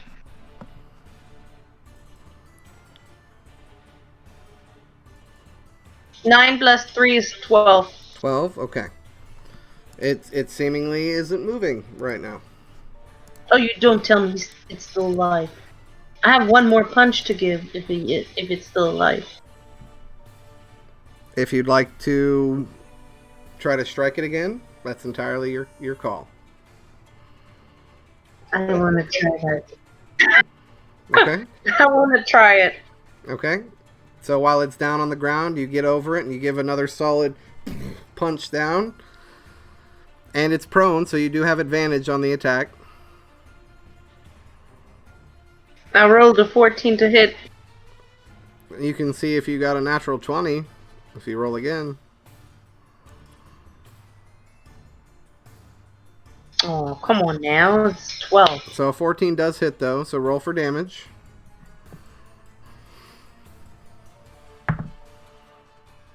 Eight. Okay. 5 plus 8. Alright, you get down and just start wailing on this thing's head, one punch after the other, until all that's left of its head is just a bowl of disgusting flesh and gore. It is moving no Is more. a monk really that mean? As you stand up, it's right at that moment that the pebbles and shards and stones that form your stone fists drop back to the surface, covered in disgusting ichor and blood. Ew. So, you begin to collect yourselves, gather your energy and breath, hold that thought as we go back over to Bryn. So, So, Bryn, Yes. it's now been roughly 2 hours since you've been inside the cell. Have you been sitting within the cell, or have you been trying to strategize a means of escape? For the most part, I've been sitting in the cell. I don't know how if guards walk the cell. Sorry, you're breaking up a bit. Say that one more time. I was asking if there were any guards like near the cell. Yes, there are 2 guards currently posted sentinel just to the left and right outside the makeshift wooden cage or barrier that holds you here within this cave-like cell. You said it's made out of wood? Yeah, it seems to look a lot like the wood from the trees you've seen here within the forested region. Okay. Does the wood look weak? Like, is there any way I'd be able to... I mean, I don't want to test it. Okay, if you're just trying to like, kind of, like a tiger in a cage, kind of just graze and pass by ever so slightly to peruse the strength and security from just viewing, go ahead and give me a investigation check. Just a quick second. Hey, at least you're not in there with the goblin this time. With a 21, Okay, 21. It does look to be relatively crudely made in terms of using different bits of twine and similar looking vine to what was used to bind you. It is relatively well constructed, surprisingly, for how crude it is. It is roughly 20 bars by 15 bars. Not really a lot of spaces that you can try to make your way through, but you believe that given time and possibly proper tools, you might be able to make your way or through or manage to damage this particular gate. It is actually. Sorry, go ahead. I was just going to ask. They took all my tools. Everything. All your general belongings are literally in a sack just outside, seemingly just off to the left, not too far off from where the guard is currently posted. Central. One of the two are currently posted. But it is while you are making this examination and trying to not necessarily grab, but maybe the occasional lean on the material just to really test the sturdiness and strength of this particular gate, you hear in that crude form of Sylvan that you heard not too long before come from what seems to be a somewhat elderly gentleman. It's actually quite strange, as you have seen other elven individuals before in the past. You've even seen other wood elves before in the past. But you don't recall the last time you have seen one that really gave off true age. Wrinkled skin, elongated pointed ears, somewhat very much like Alara. You notice that, like yourself and like many wood elves, somewhat mimicking nature itself along the skin and hair, you see that a similar effect has actually affected these Eladrin from the neighboring area. Their skin almost like that ebony, onyx-looking bark, ever so light orlant reds and leaves protruding from the long hair. And on this particular gentleman, you can see actually small bits of that actually tinged into more of an orange, almost reflecting light grays on the edges of, almost highlighting the differentiation of color. He gestures and gives a single head nod to both sentinels as they slam down their spears and begin making their way back towards the rest of the village. And as this man kind of comes closer, he stands roughly 8 feet away from the cage itself. He lowers a beautiful robe, almost seemingly woven by the of crimson leaves from the different trees all around, somehow able to maintain their healthy look and shape, adorned on this cloak as he lowers it from his head. And he looks at you, and you can see these vibrant, almost fire red eyes staring at you through the cell. Tell me, who are you? Okay, just really quick, I do have a question. I have an answer. So when I had abducted Alara the day, like earlier in the day, I'm assuming we only spoke common. I never actually spoke to her. Correct. And the words that were just spoken to you were in common. Okay. Yeah, so I want to say if they don't know I know how to speak Sylvan, I want to let that entirely your call, your choice. Yeah. As of right now, he seems to be speaking to you in common. Okay, perfect. Yeah, so if he asks me who I am, I'll just tell him, oh, my name is Bryn. Hail from Tal'Dorei. Kind of explain in a really quick spark notes of how I came to be here. I'm not trying to lie to him. I just want to Like, hey, somewhere else. Didn't know where I was at. Ran into one of the villagers, Laura. That's how I ended up at the village. Was I asked her to take me to the village with the dagger to her back. Okay. So he takes in the knowledge that he believes you on whatever name that you provide, as you seem to be being honest about that. And actually, give me a quick persuasion check to see if he believes you in the story. Technically, I will say with advantage because if you're saying you're being honest. Okay. There's not a way to do like toggle advantage. Roll 20. Roll 20. There is, but I don't recall what it is because I'm not usually rolling dice on there. I think there's you can hit the button twice. I think maybe. Or there's a first symbol one's a 23 next to it. Okay.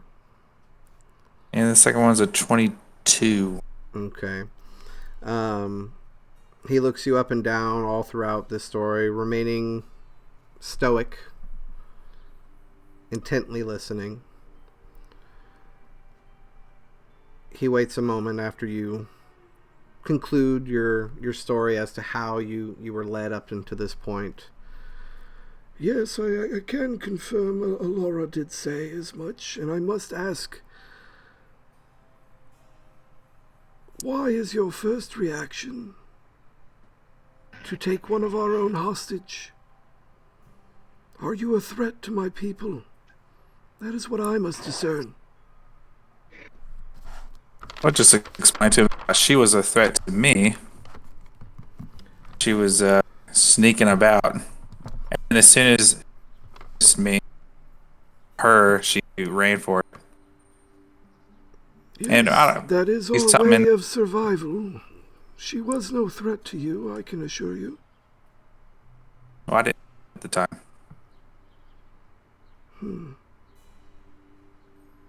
How can I have assurance that you're not a danger to me or my own? I mean, you can keep my weapons. We are not a prison. And it is not our way to keep those unwanting to be here. Alora informed me that you did part with her and she did not feel truly threatened. From what I can tell, you seem to be an honest man.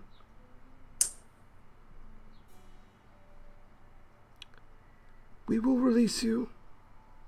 We will give you supplies, and upon your departure from our settlement, we will return your belongings. But I'd like to learn more about this Tal'Dorei you speak of. As he begins to open the side panels and the makeshift lock and tie that's on the right-hand side, the gate is quickly opened, and he pulls a knife as he begins to approach you. My hands are still bound. Correct. So Oh, at that moment, he approaches and quickly grabs her hand, actually surprisingly fast for the age that this and experience that this gentleman just exudes as he approaches, and quickly cuts you free from the vines that bind you and gestures off to the side for you to exit the cell. I guess I'll walk out. Okay. As you walk out, you do see that the two guards seem to be roughly 15-20 feet away from the cell entrance, kind of posted, just standing there in similar sentinel-like fashion, looking on in the direction of the entry point of the cell. I believe these are yours. As he gestures over to the general burlap sack off to the left-hand side, which seems to possess your bag as well as all your other belongings. So, except for your weapons, which seem to be not currently there. So, he gestures to follow along a small kind of graveled path that leads further back towards the settlement. The sentinel guards immediately following suit and hanging back roughly 8 to 10 feet just behind as you now begin to approach the central area you once saw earlier, now in this just ever so lightly dimmed red lit landscape all around. And it's actually quite beautiful. It's strange from this perspective. Many of the trees all around that kind of face inward to this space, the bark itself does not seem to have that same blackened onyx appearance. It has a lively brown oak texture and color. Many of the leaves that protrude and hang from the canopy over in this particular territory have a vibrant green and almost turquoise-like veins spreading through them. It's actually quite beautiful. You can see all throughout just this different sets of fungi that kind of just extend and protrude, giving off this bioluminescent, almost yellowish glow. And everything all around the large banquet table is almost candle lit, with a series of different fireflies that seem to have been captured in a series of jars all strewn throughout. It's actually quite beautiful. And you can see that whatever evening feast that had occurred before seemed to have been concluding not too long right now, as you can see random bits of the settlers here just gathering different, eating utensils, food, and clearing this massive banquet table, making sure everything's nice and neat in the way it was before they set everything. Slowly but surely, you make your way up to the largest thatched hut here, as the older gentleman kind of steps in front of you and opens a semi-beaded kind of curtain, ushering you to step within. Okay. I guess I'll just walk in. Okay. You step inside, and it's interesting.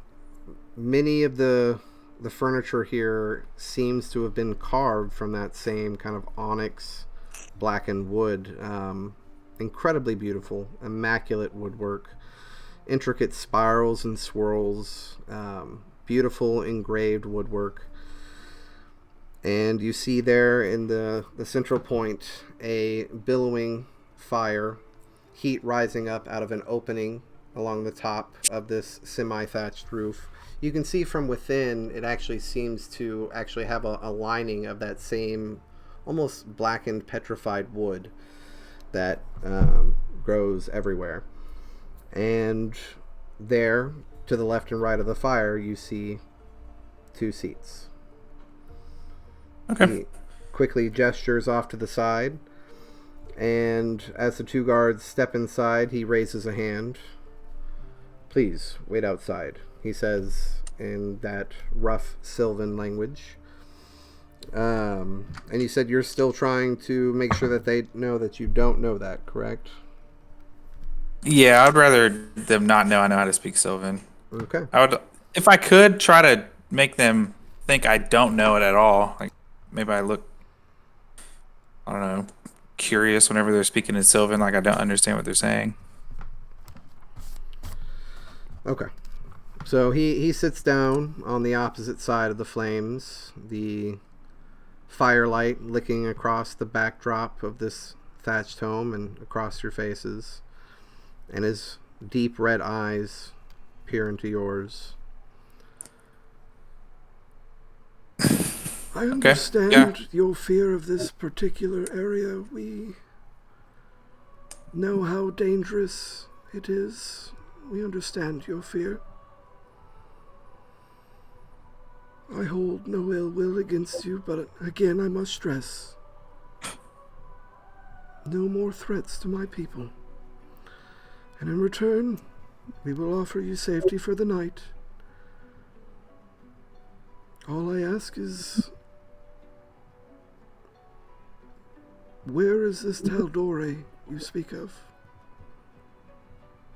Oh, where is it at? Yes. Okay, so I'm not as familiar with Tal'Dorei as I would like to be. I'm assuming my character would probably be. So Correct. I don't know what the actual planet is called or the world. It's referred to as Exandria. Okay. Yeah, so I just let him know that it's on the planet of Exandria. Just one of a few continents on the planet. We'll say the propeller spins, and you give them a rundown on your history and your world and all that kind of stuff. Okay.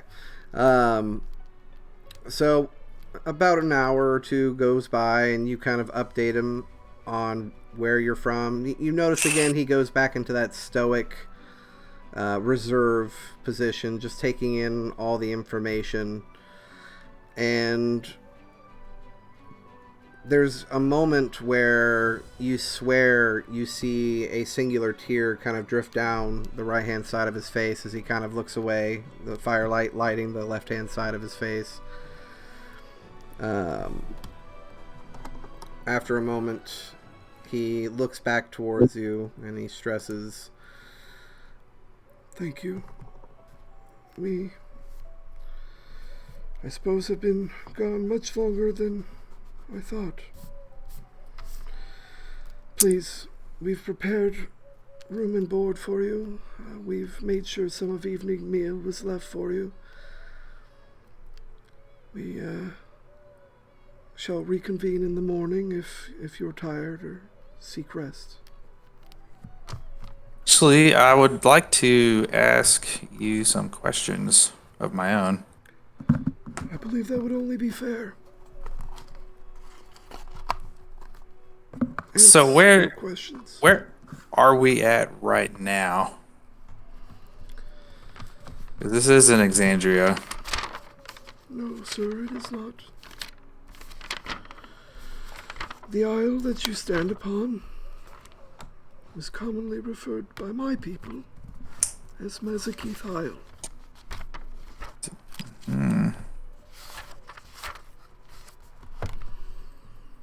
Okay. Is Mezzakeeth Isle on another? Are we on another planet? Another plane? are you asking me, the DM, that, or are you asking... I'm asking Rodan. No, his name is Erdon, Oh, Erdon. Okay. if I remember correctly. Yeah, I'm basically just trying to figure out where are we in relation to Exandria? Because he sounds like he's from Exandria. I want to know how he got here.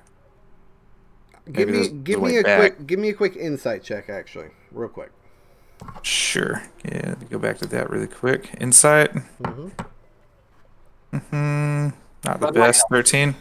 Okay. I'm almost started a house fire. What? That's not good. I had to reheat my food, and I put an aluminum foil that my food's in into a microwave. That's not Yeah. good. I mean, that's definitely one way to start a house fire. I didn't even think about it. I don't know what's going on. I'm like out of it. Oh, I got you.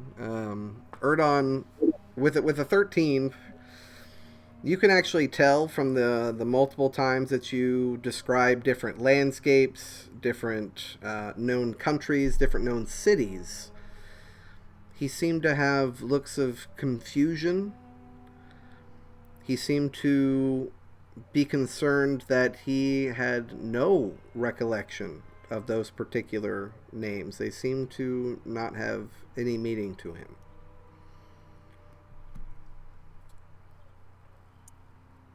Well, so okay, leading off of that, I guess I'd probably ask him about like where is he from on Exandria? 'Cause it sounds like he is from Exandria. I'd assume that he's from somewhere in Tal'Dorei. I will say with a 13, he did not stress or look like he necessarily again, recognize the names of the places that you had said. It was more that you saw him semi lose hope to a certain degree. But as you ask that question, he stresses, I have lived here on the Isle my entire life. Our knowledge has been passed down from generation to generation. This is all we've ever known. But occasionally we do have few people that come from many different places. Okay.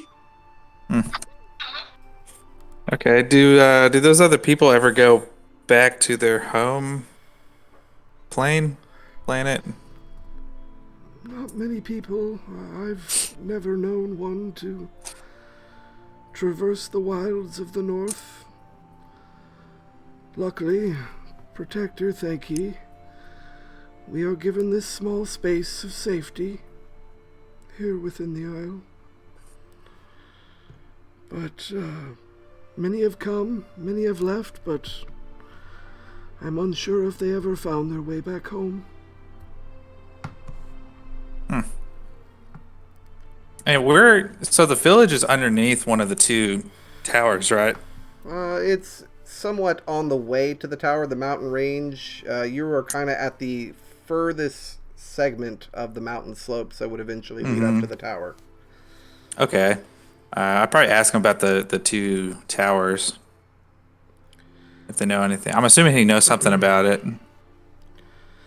He pauses for a moment, staring deep into the flames, pondering.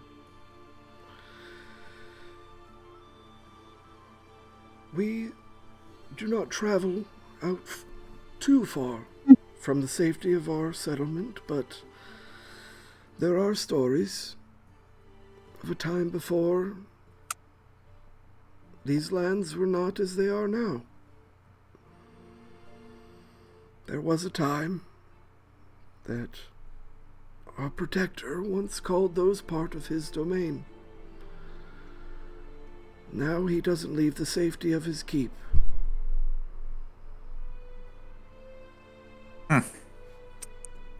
Okay, I guess leading off from that, I'd probably ask. So, if I remember correctly, that hut, that little house in the middle of the forest Yeah. that I snuck past, that's where I saw Elara at, right? Was around the hut. While you were In the trees? trying to make your way around it, just after you got around that kind of bog-like area, you saw her as you were making your way further towards the mountain range. So not too far Okay. past that. So she was more than likely there because of the hut. Are I'd you? probably ask them. I'd probably ask them if they don't travel that far from safety, right? Like from the village. How come Alara was out that far, and why was she near that particular part of the forest? Like, is there something important about the hut, or something I need to know about? That is an excellent question. One that I was unhappy to have to ask her myself. As I said, we do not normally leave the safety of the settlement. But Alara is a wild spirit, curious of the outside. Hard to control, that one. But her tenacity is also an asset. As for the hut, all I can stress is never go there. Most who see it do not get to have that choice. Note yourself. Go to the hut.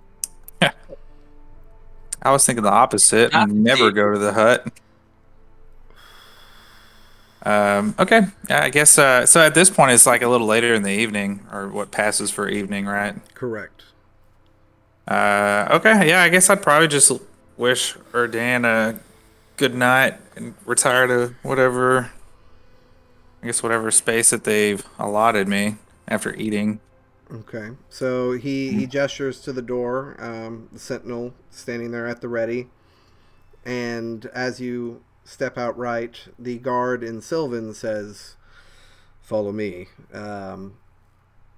You see him kind of stagger for a moment and very crudely speak in common the same words. Okay. As he begins to lead you over to a relatively small thatched hut made of similar material, but much, much smaller. It seems to, if you make your way in, you see a small hand-carved table and a small wooden cot off to the right-hand side. Just enough to make sure that you are fed and have a solid place to rest your head. Okay. All right. So, and do you do anything before? So I go into the hut, and are there any windows or anybody watching me that I can sense? Give me a perception check. Perception it is. Who will get? 22. 22. You can tell that there is still the sentinel posted guard just outside your hut. Mm-hmm. But with the 22, from what you can tell, that seems to be the only form of security currently on you. Okay.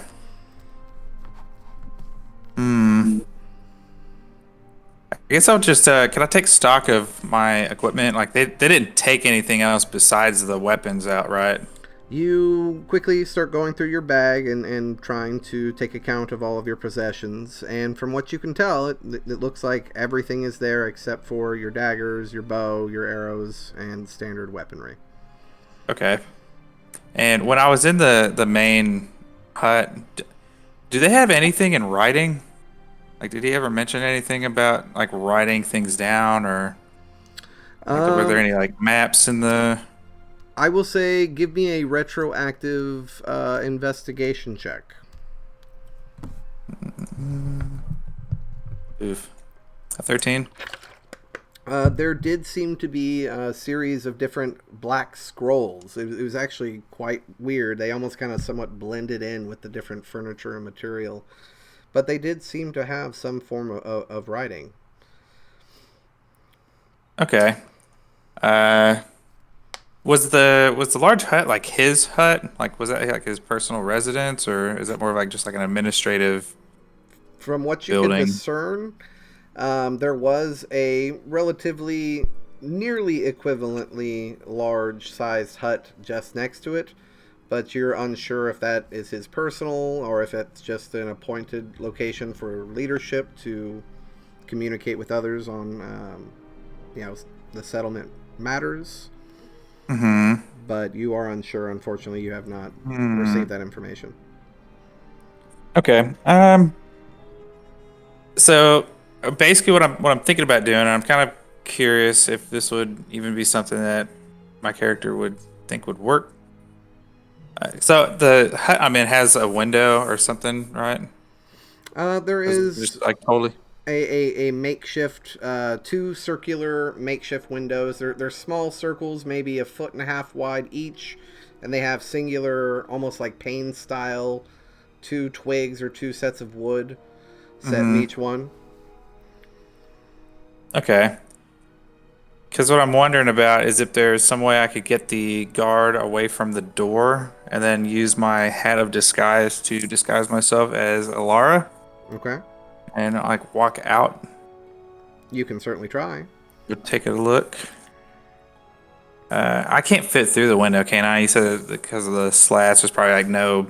Even with those little slats gone, it's only about 1.5 feet thick. So it'd be hard to do that stealthily without making any kind of noise. Mm-hmm. You are not a cat. Exactly. Yet. I'm not. Ew. I kind of want to not do anything, but I really want to see what's on those scrolls. I'm gonna go to sleep. Okay. Yeah, I'm gonna leave it. I feel like I'm probably pushing my luck a little bit, so. I will stress, in this space, for the first time, and it actually hits you with that previous perception roll too. Since you've been in this kind of semi-unaffected area. That never-ending, perpetual sense of somebody looking at you from the distance. That never-ending itch that somebody was watching. Sauron? For the first time, you realize you haven't been having that sensation since you've been here in the settlement. Okay. But as you come to that realization and your eyes, heavy, begin to close, you drift into unconsciousness, and it's strange.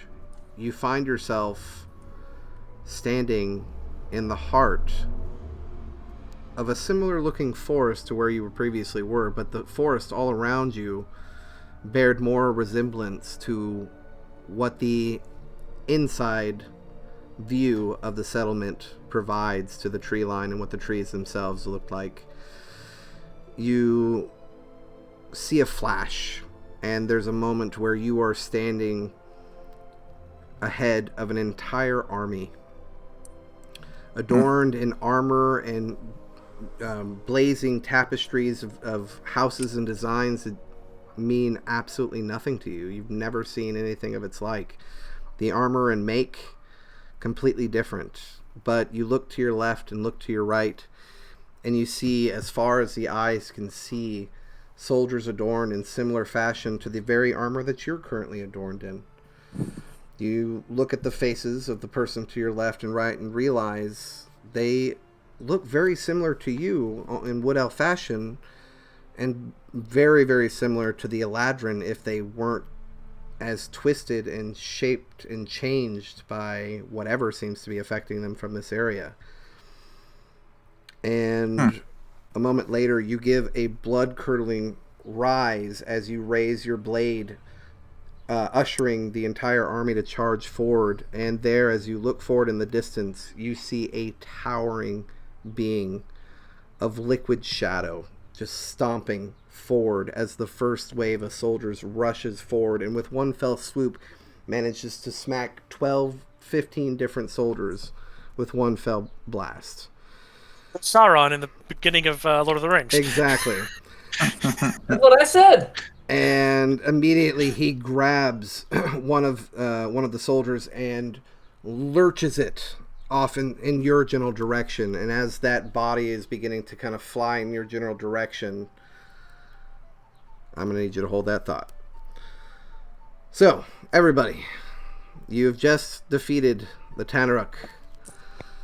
The zombie lying, no longer moving, beaten to a pulp by Zilfina. You guys can still just barely make out the sounds of the gurgling and growling of the current zombie that has rushed into the tower there before you. And you can see now above the vibrant oranges and yellows that potentially make the day of this, wherever you're at, has faded into a deep, dark crimson. What would y'all like to do? I think Dean and I were chatting that we wanted to loot the corpse. Loot the corpse of the Tanaruk. All right. So you go to the Tanaruk. Let's see here. I'm looking for pockets, but not flesh pockets. Well, you're gonna find his prison purse. Okay. Looking at that particular creature, he doesn't really have a lot of garments to possess pockets with. He's got very much a rudimentary, crude loincloth. Looking at his side, actually, I guess one of y'all give me investigation with advantage, or both of y'all give me separate investigation checks. Dean, I'm going to assist you with the investigation because I have a +0, so I think you actually have 21. Okay. That's my shot. But if you want me to re-roll again, It's entirely up to you guys what you guys want to do. You're gonna lift I'll up roll. that loincloth. I'll roll as well. So 12. Okay. So, Thrawn, you do manage to find a small pouch of stones Roll 2d3 to find out how many stones you got. Sorry, I accidentally clicked off. All's good. Syntheros, roll a d12 for me. Okay, give me a second.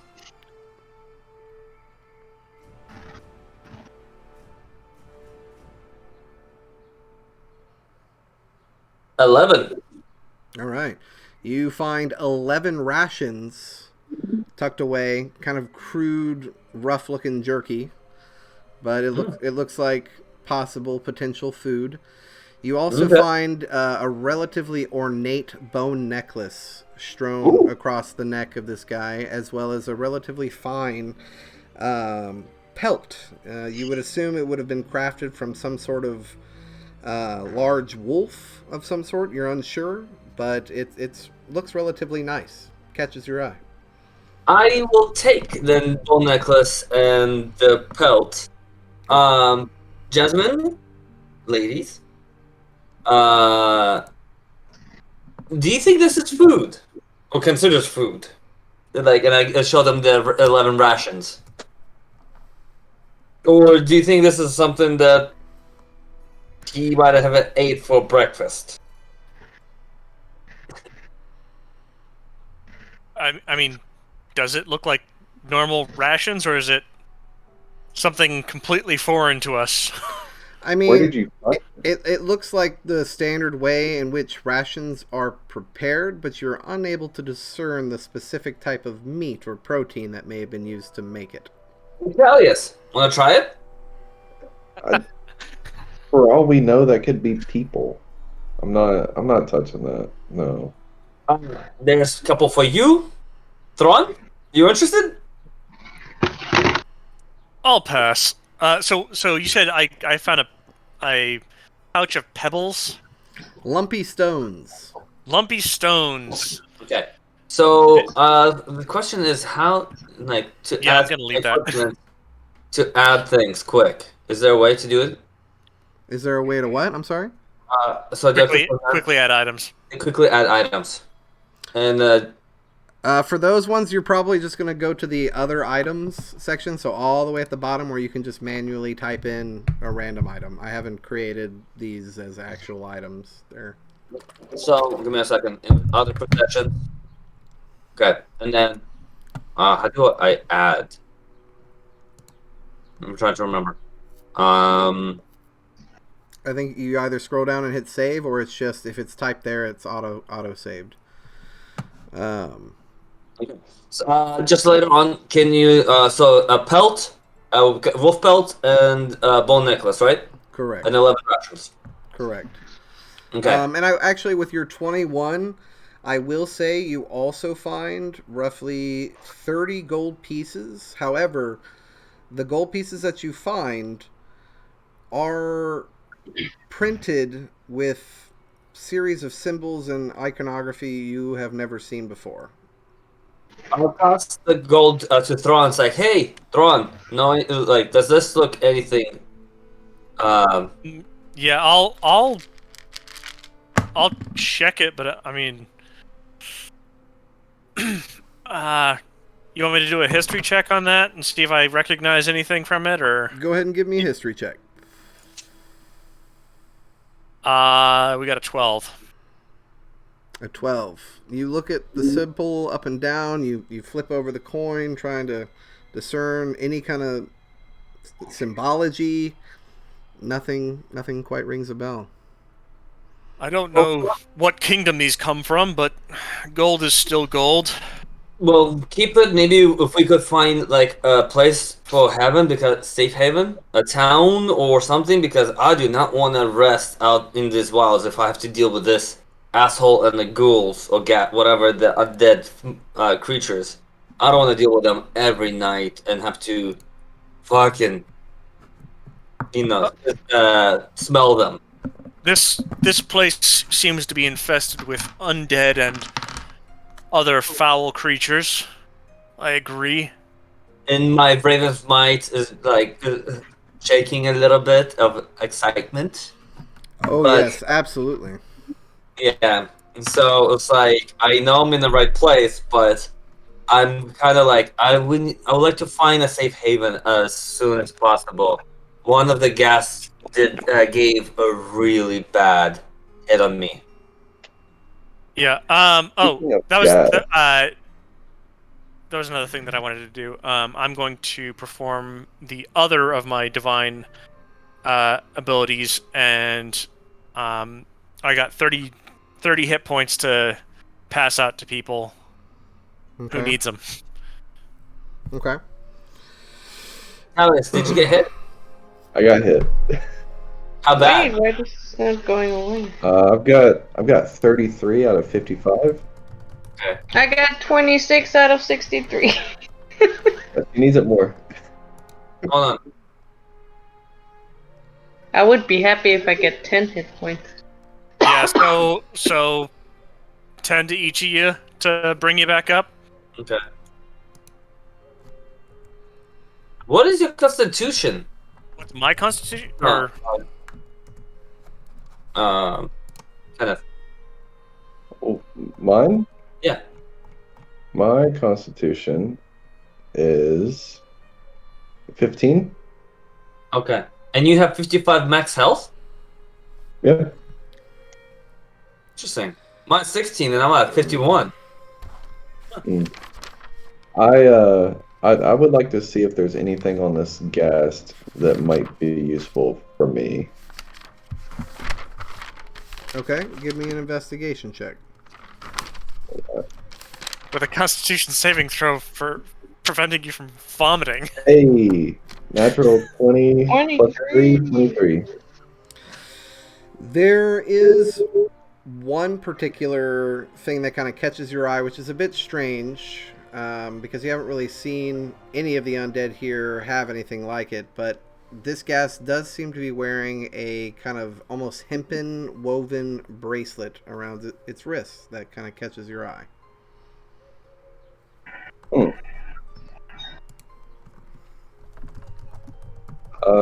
Does anything happen when I touch it or try to take it off? Like, Are you trying to touch it or take it off? I am trying to touch it and take it off. Yes. Okay. So you walk over to it and you grab it. I mean, it doesn't seem to affect you. It just kind of catches your eye. Are you trying to discern what it exactly may be? Yeah. I think that would be the next. I think that would be the next logical step, because I don't just want to throw it on if I think it might be something bad. But I don't know if it was there before, or if, I don't know, it did something bad. Is there anything I can find out about it? Give me an Arcana check. Oh, gee. Okay. Can I see if there's anything I can use? Yeah, if there's anything you're still trying to figure out what it may be, if you want to do an Arcana check on that, just let me know what it is you're trying to do before we do it. I would also like Who, to me? the bone like in bone necklace and a belt if it has any magical properties or if it's anything like that. Okay, give me Arcana checks on that. All right, I Arcana. got Mina a wants 7. just to check if there's something she can use. Like laying around or... With a 22, the bone necklace and the somewhat kind of cowl or almost kind of just, it's really just kind of covers the shoulders. It seems to be more aesthetics than anything of arcane nature, which you're pretty confident in with a 22. With a 7, Talius, unfortunately, you are unsure of whether or not the woven bracelet that you have really has any potential arcane value or not. Does it look pretty? It is surprisingly well made, figuring the source of the object. And actually, while you're kind of taking it in and looking at it a bit more, it does seem to have a small pouch that seems to be kind of almost entwined within the weaving, that's just kind of nestled in the weaving. Now, we're talking about a pouch that's maybe the size of a quarter. Can I see what's inside of it? Are you going to try to wrench it free from the weaving of the bracelet? Oh, it's stuck on there. It's like caught in the weaving on the bracelet itself. I will say, if you're trying to like just feel it, it feels like, yeah, as you kind of get closer and as you're kind of squeezing, it almost smells like there's herbs inside of it. Do they smell good or bad? It's got kind of a light chamomile smell to it almost. Since it smells good, and that is the only thing that has smelled good since we got here, I am actually going to, I'm gonna throw it on my wrist, and I'm gonna admire it. Okay, easily enough.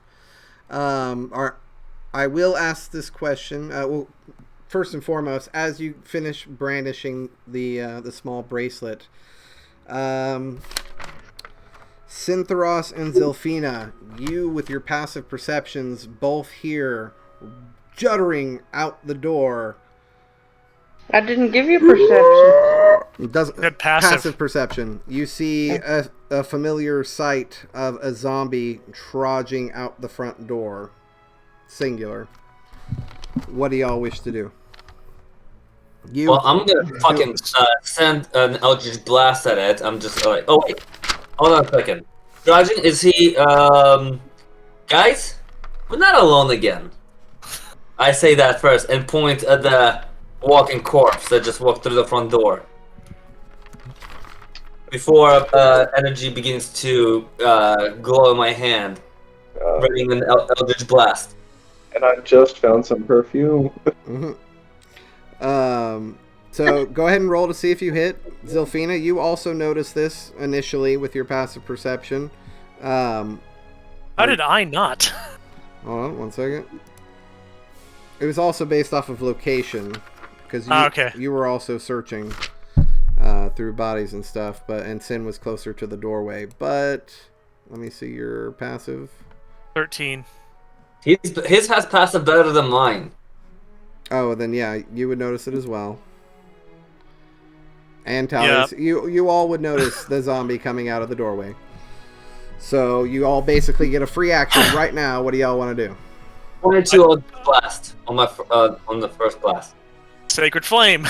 Okay, so everybody roll to do their attacks to see if they hit. Zilphina, are you doing anything? It has to do a dex saving throw. Well, I want to use my quarter step. I'm afraid to get hit by anything else. So my Eldritch Blast did 13 points of damage. Yeah, your Eldritch Blast definitely hit. Well, you did 13. 19 and a 22 to hit. It rolled a 12 for its dexterity saving throw. Nope, 14. Okay, so we'll say with one fell swoop, if all of you guys are just jotting forward and striking with all your go-tos, combined with one of them being radiant, the zombie is just like full-on RoboCop and collapses down onto the ground, moving no more. But the door's open, right? Yes, actually the door itself has been somewhat kind of rotted. The top hinge is completely released from the stone, and it's jotted open, kind of hanging on just a singular hinge. Can I point out that a zombie came out of that? There's probably going to be more. Well, Do we a lot of what's come in there, but do we really want to go inside there? I thought you hated the undead and wanted to destroy them all. I hate the undead. Didn't say I want to destroy them all, but I hate the undead. I'm just saying that with a weird place where the sun doesn't shine, dealing with a lot of undead. Just want to give a heads up before we're gonna go charge into that door through that door, because I don't want to hear any bitching from you, Talius. For what? What did I do? Where are we going? Could I do anything to see if, without going into the tower, to see if there's more in there? Or do we go back and see if we could find our friend Elf that went missing? yeah, You wouldn't really be able to discern without going inside if there's any other, based off of your abilities. You don't really have eyes of the grave. You don't really have divine sense, so you can't really discern of if there's any other entities within. Hello, anybody in there? Are you yelling that out loud? Sure, why not? And you guys just all hear that kind of echo off the mountain range around you as it just reverberates. So far, a moment Because goes by. I'm not, like, Thrawn will definitely be face palming. Zafina just made this thing worse. As we're waiting, I'm gonna smell the little pouch with the chamomile again. Okay. I'll put on a new cloak. If I'm gonna go in, I want to look menacing. So I will put on the bone necklace, and I'm gonna replace my the Grey Witch cloak with this cool wolf fur.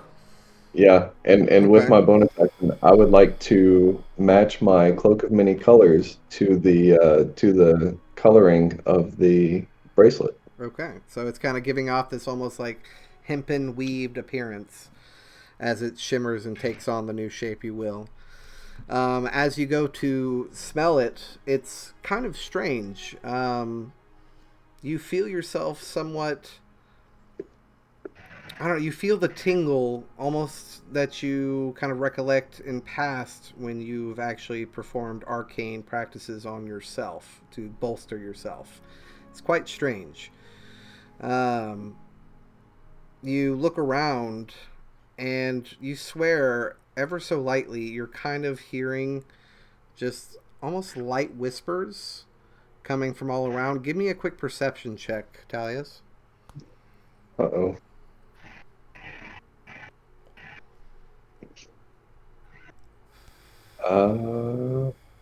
You said perception? Correct. All right. Apparently I just took fucking whippets, and now I'm hearing shit. 11? Well, actually, I'm sorry. Make that an investigation check. I'm sorry. It should have been investigation.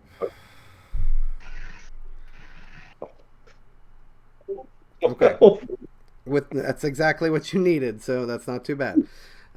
With the 12, you kind of focus in on one of the chorus of voices you're kind of hearing around you. And as you focus on it, you guys all kind of see this as Talius kind of seemingly seems to be focusing on something around you guys. And he looks over to the right. And Talius, there before you, you see a small patch of what could be compared to small clumps of crabgrass. And there in the center, growing outright, are two beautiful, almost pearlescent, black and blue looking, almost like tulips, and a blend between tulips and magnolias, the way the petals almost spread out. And you swear for the life of you, you can understand what these plants seem to be saying to one another. What? It's a very disconcerting realization as it hits you. And there's even a moment where you're like looking at the rest of the party, and then you look at the plant, and you look at the rest of the party, and you look at the plant. And from what you can tell, it just seems to be almost in almost finding a Nemo style whale speech, like slowly giving off a series of sighs and exasperations back and forth between the two.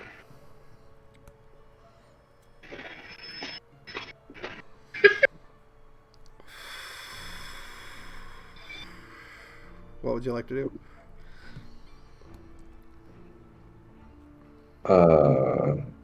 I would like to stop smelling because now I'm thinking that I've possibly taken drugs. Can I poke at the plants? Okay, so you walk up and what are you are you just poking it with your finger? Yeah, just to make sure I'm not going crazy or something. You go to poke it, and as you do, you hear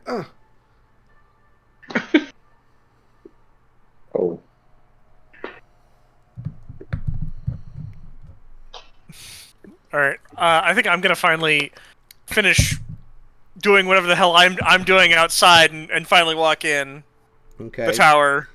So Thrawn, So- after you finish face palming from the "Hello, is anybody here, here, here, here," echoing everywhere, and you Yes, watch, please call everything within a 50-mile radius down upon us. and I Talius totally appreciate that. just starts wandering off and just stares like incredibly intensely at this beautiful black and almost blue flower, and he just pokes it, and you give like one look of confusion, and pivot and turn to walk inside the tower.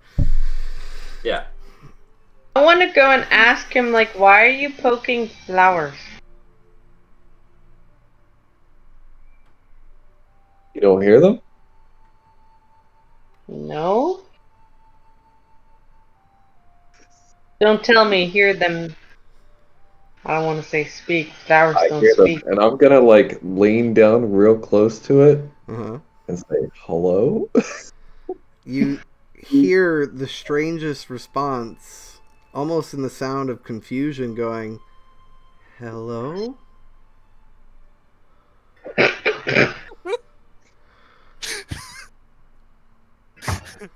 Next There's a time on funny D&D, person. Talius trips balls. I'm kind of like gonna look back towards Elfina, and I'm gonna say, I think there's a small person stuck in here. What? What did you eat? Didn't eat anything.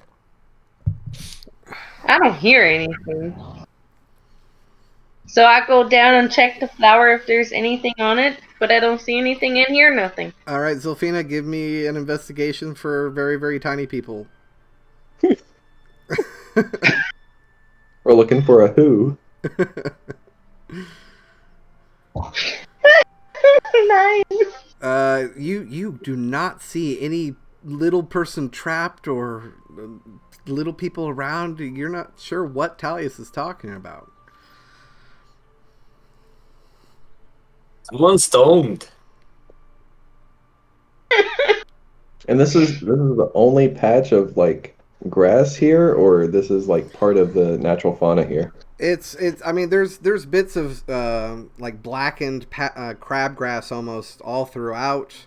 As you kind of pull up and start trying to focus in around on the other flora that seems to be natural to this area, you do see kind of a relatively enlarged blackened tree similar to the ones that make the Sanguine Woods down to the east. But it does seem to be a relatively younger tree, not anywhere near as large or as sprawling as many of the ones that comprise the woods. You do see different patches of random vines that seem to almost somewhat engulf the rock side and along the paths that make its way further up into the mountain range. But there is other flora all around. And actually, as you start to look at the other flora around you, you swear that the chorus somewhat becomes a little bit more prevalent and not as focused as it once was as you open yourself to the surrounding areas as well.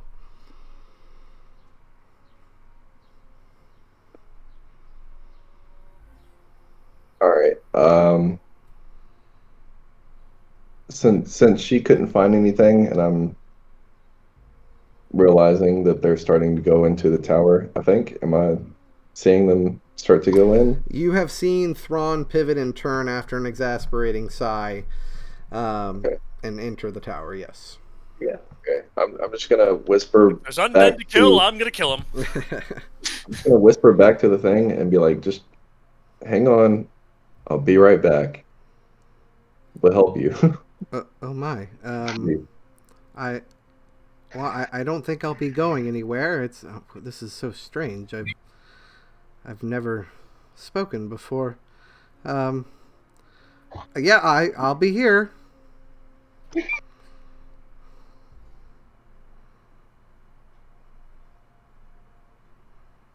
Okay. And I'm gonna follow Ron. All right, easily enough, you start to make your way into the tower. Zilphina, Synthoras? Once Athena screamed like, "Hello, anyone there?" I walked into the tower. I said, "I'm up." Okay. I'm- Easily enough. Sophie, I'm still like, what the heck is going on with him? I cannot hear Flower speak or me. Absolutely. Easily enough, though, you guys, one by one, make your way into the entrance of the tower. And as you do, you step into a dark and dank space. You see in front of you a semi-broken, almost foyer table. One of the legs kind of snapped off. It's at a kind of pivoted angle at that space before you. You see an old, what could be a potentially silver urn strewn and laying on the ground. Small bit of dead brush and flowers hanging out the edge. This circular chamber here before you seems to be filled to the brim with different bookcases